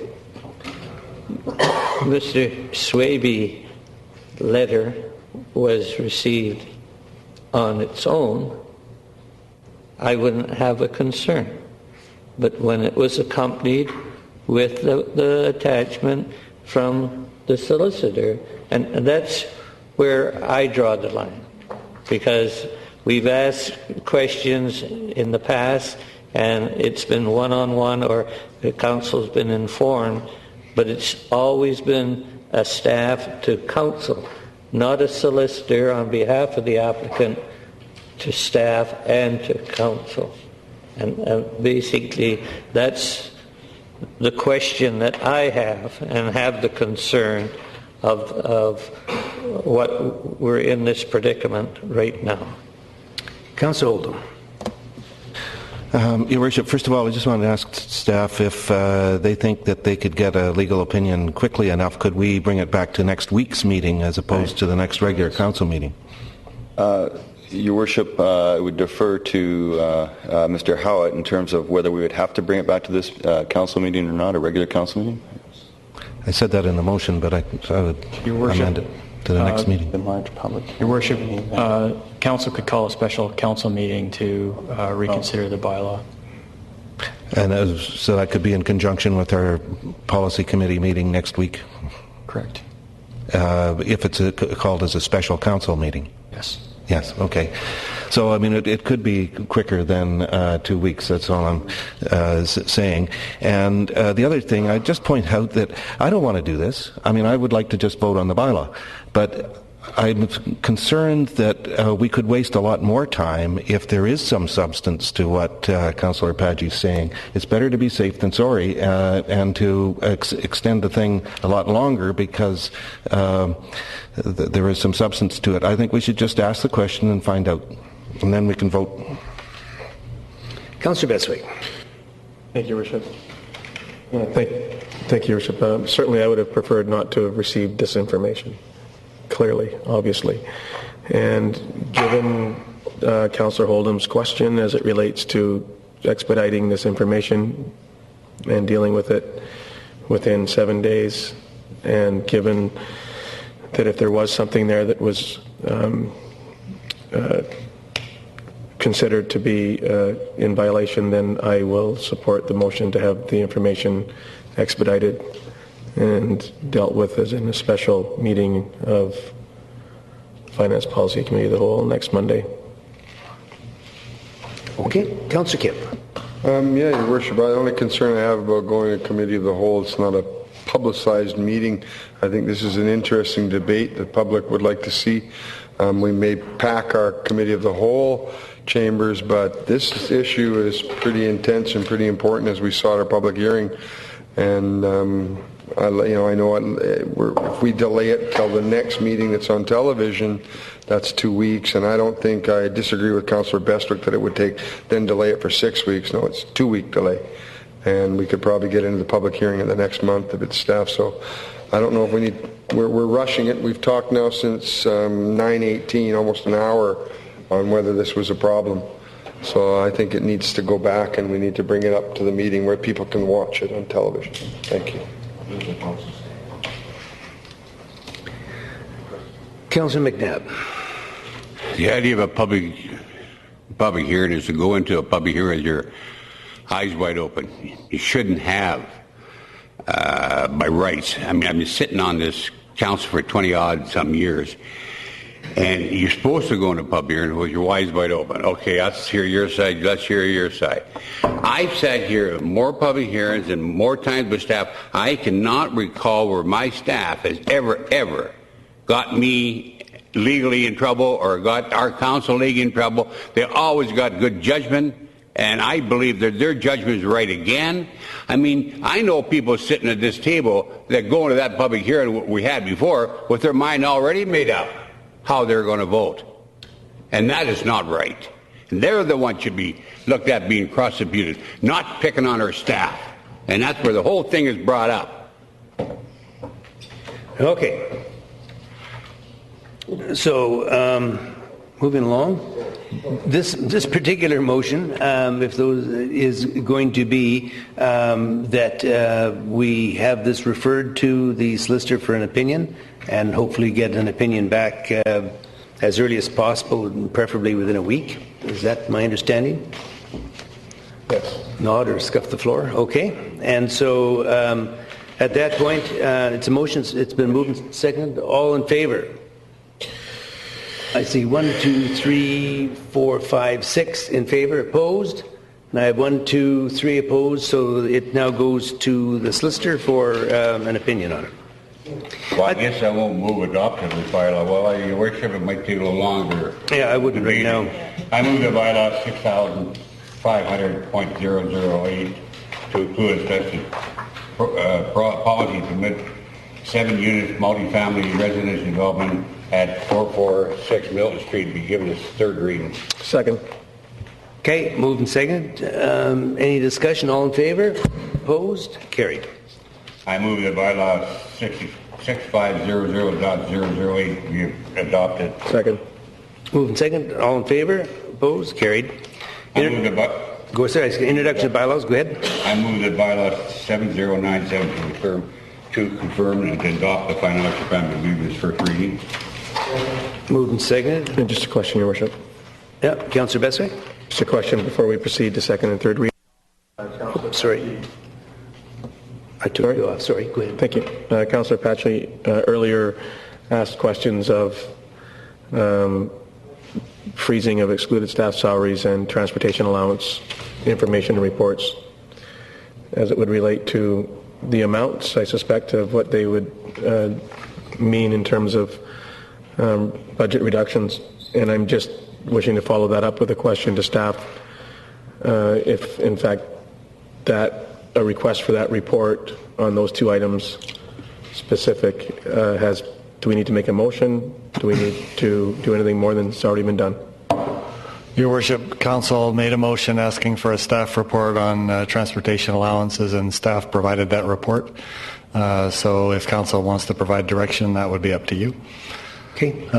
With regard to the freeze of staff, senior staff salaries, I'm not aware of any motion.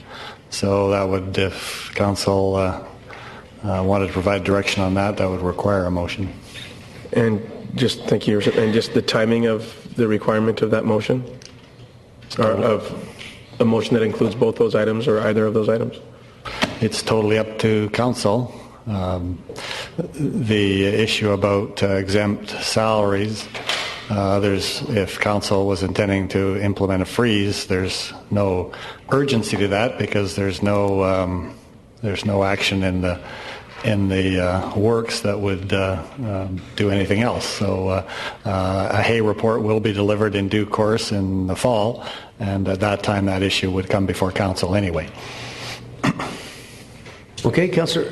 May I just follow that? So when the Hay report comes forth in the fall, Council has the ability to reject the Hay report? Is that what you're suggesting? I'm saying that Council could consider that option at that time. I wouldn't. You certainly do have that option. There's implications, of course, and I will be advising you of those implications at the appropriate time. Thank you. Councillor Unger. I was just going to ask what some of the legal implications might be, because there are employment agreements in place, and if they are reneged upon, we would be open to challenge, would we not? Or could we be? Well, I expect that council would ask for staff input on how to manage that process, and if that is requested, that will be delivered. Question on a motion. Okay, the question on the financial plan bylaw 2010-7097. All in favor? Opposed? I see Councillor Sherry, Councillor Bestwick, and Councillor Patchy opposed. Balance of council in favor. The motion passes. I move the bylaw 7097 be given a second reading. Second. Moved and seconded. No discussion. All in favor? Opposed? I see Councillor Patchy, Councillor Bestwick, and Councillor Sherry opposed. Balance of council in favor. The motion passes. I move the bylaw 7097 be given its third reading. Moved and seconded. All in favor? Opposed? And the same three, Councillor Patchy, Councillor Sherry, and Councillor Bestwick opposed. Balance of council in favor. Motion passes. Introduction of development bylaws. Correspondence. Move receipt of the correspondence. Second motion. Moved and seconded. All in favor? Carried. The moving down to delegations. Sorry. No, Your Worship, under notice of motion. Okay. I'd like to move as a notice of motion, or if council wishes to deal with it now, we could, I suppose. I move that staff arrange for a seminar session with council to conduct a review of the city's liquor strategy, also referred to as the Alan Nielsen Welch Report, to evaluate, among other issues, its relevance to the changed conditions in the city's downtown since its adoption. No, I think it's a notice of motion as I understand. Can't vote on the nomination. Just leave it as a notice of motion unless you wish to deal with it. I think we should leave it as notice of motion because I think we need to have it go back to staff to get a lot of background for certainly the newer members on council. I would just quickly say that I'm trying to avoid hiring a consultant. I think it's something we should deal with as a council. Good. I like that wording it this way. suggestion. Good idea. Okay. Freeze the consultant's way. No other notices of motion, I'm almost afraid to ask. Sorry? Okay. Just with the issue about Haiti and the earthquake, and we promote 72 hours of preparedness. And I know a long time ago in Nanaimo, about 5 years ago, worked on a 7-day. After the 2004 tsunami, there was no, you got 72 hours worth of water and food and you're okay. We've seen it in San Francisco in 1989. I think we got to look to push people that can afford to put more than 72 hours worth of supplies, especially water. You see in Haiti or anywhere now where there's natural disasters, water's the first thing they should drop into the country, not military to protect stuff that's all damaged.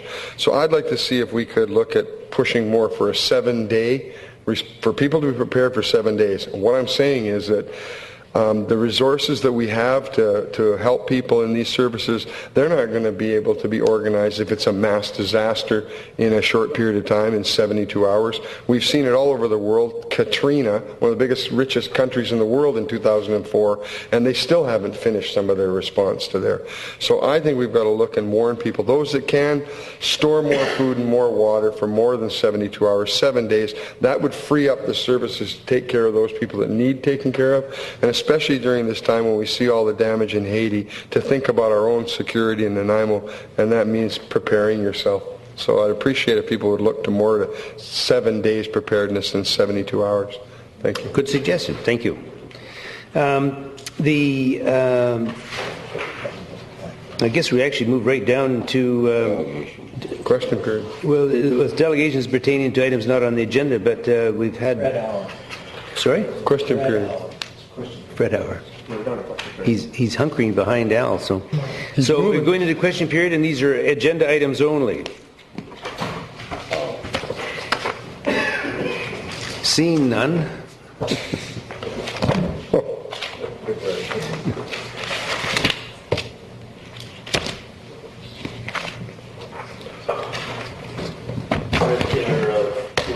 Oops, sorry, Fred. I'll get you on. Yeah, sorry. Tonight we heard about taxes and industrial taxes and talk about Harmac and Catalyst going to possible court. Is Catalyst won any of their cases? They did win one that I'm aware of in Campbell River, where... I think they did. Oh. Yes, they did. It was a different issue. It wasn't to do with the mill. It was they owned property in Campbell River. The city of Campbell River imposed a tax on it in excess of $1 million as a surcharge. They challenged it, and Catalyst won. One of the items was storm sewers, 80,000, I think, which was Bradley Street from Millstone to down Wall Street to Comox Road. I believe Bradley Street has storm sewers, and I don't believe the Director of Public Works is here to ask a question, but you're spending this money of ours. And if I go down Wall Street, it's open ditches. There's been meetings between all levels of government at the Coast Bastion in a few years gone by. Piping stormwater is not the correct answer.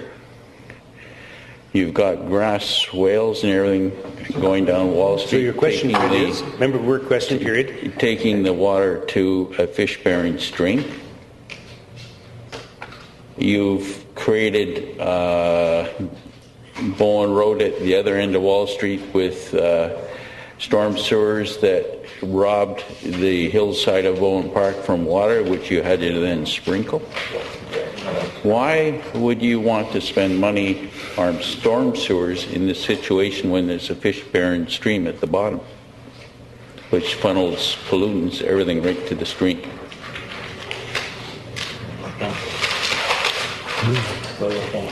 We'll look into it. Yeah, we'll look into that. Well, it's just... No, but I don't know if... It's not very wise spending of No, I money. agree. I agree with that. And as watching tonight's council meeting, I must address the champion of democratic rights here, Mr. Paggi, and ask him how long he's been on council. 1 year. Too long. 15 months. Very good job. And, you know, it almost, you may not like this other question, Councillor Paggi, but with what I've seen tonight, I almost wanted to ask, and remembering the time of the election of campaign funds and all the rigmarole of this, of the funds and who they went to and how they were given to people. I won't go any further into that question, but it was a very interesting question tonight on public hearing procedure, which I truly support you. Thank you. Okay. Seconder, we stand adjourned.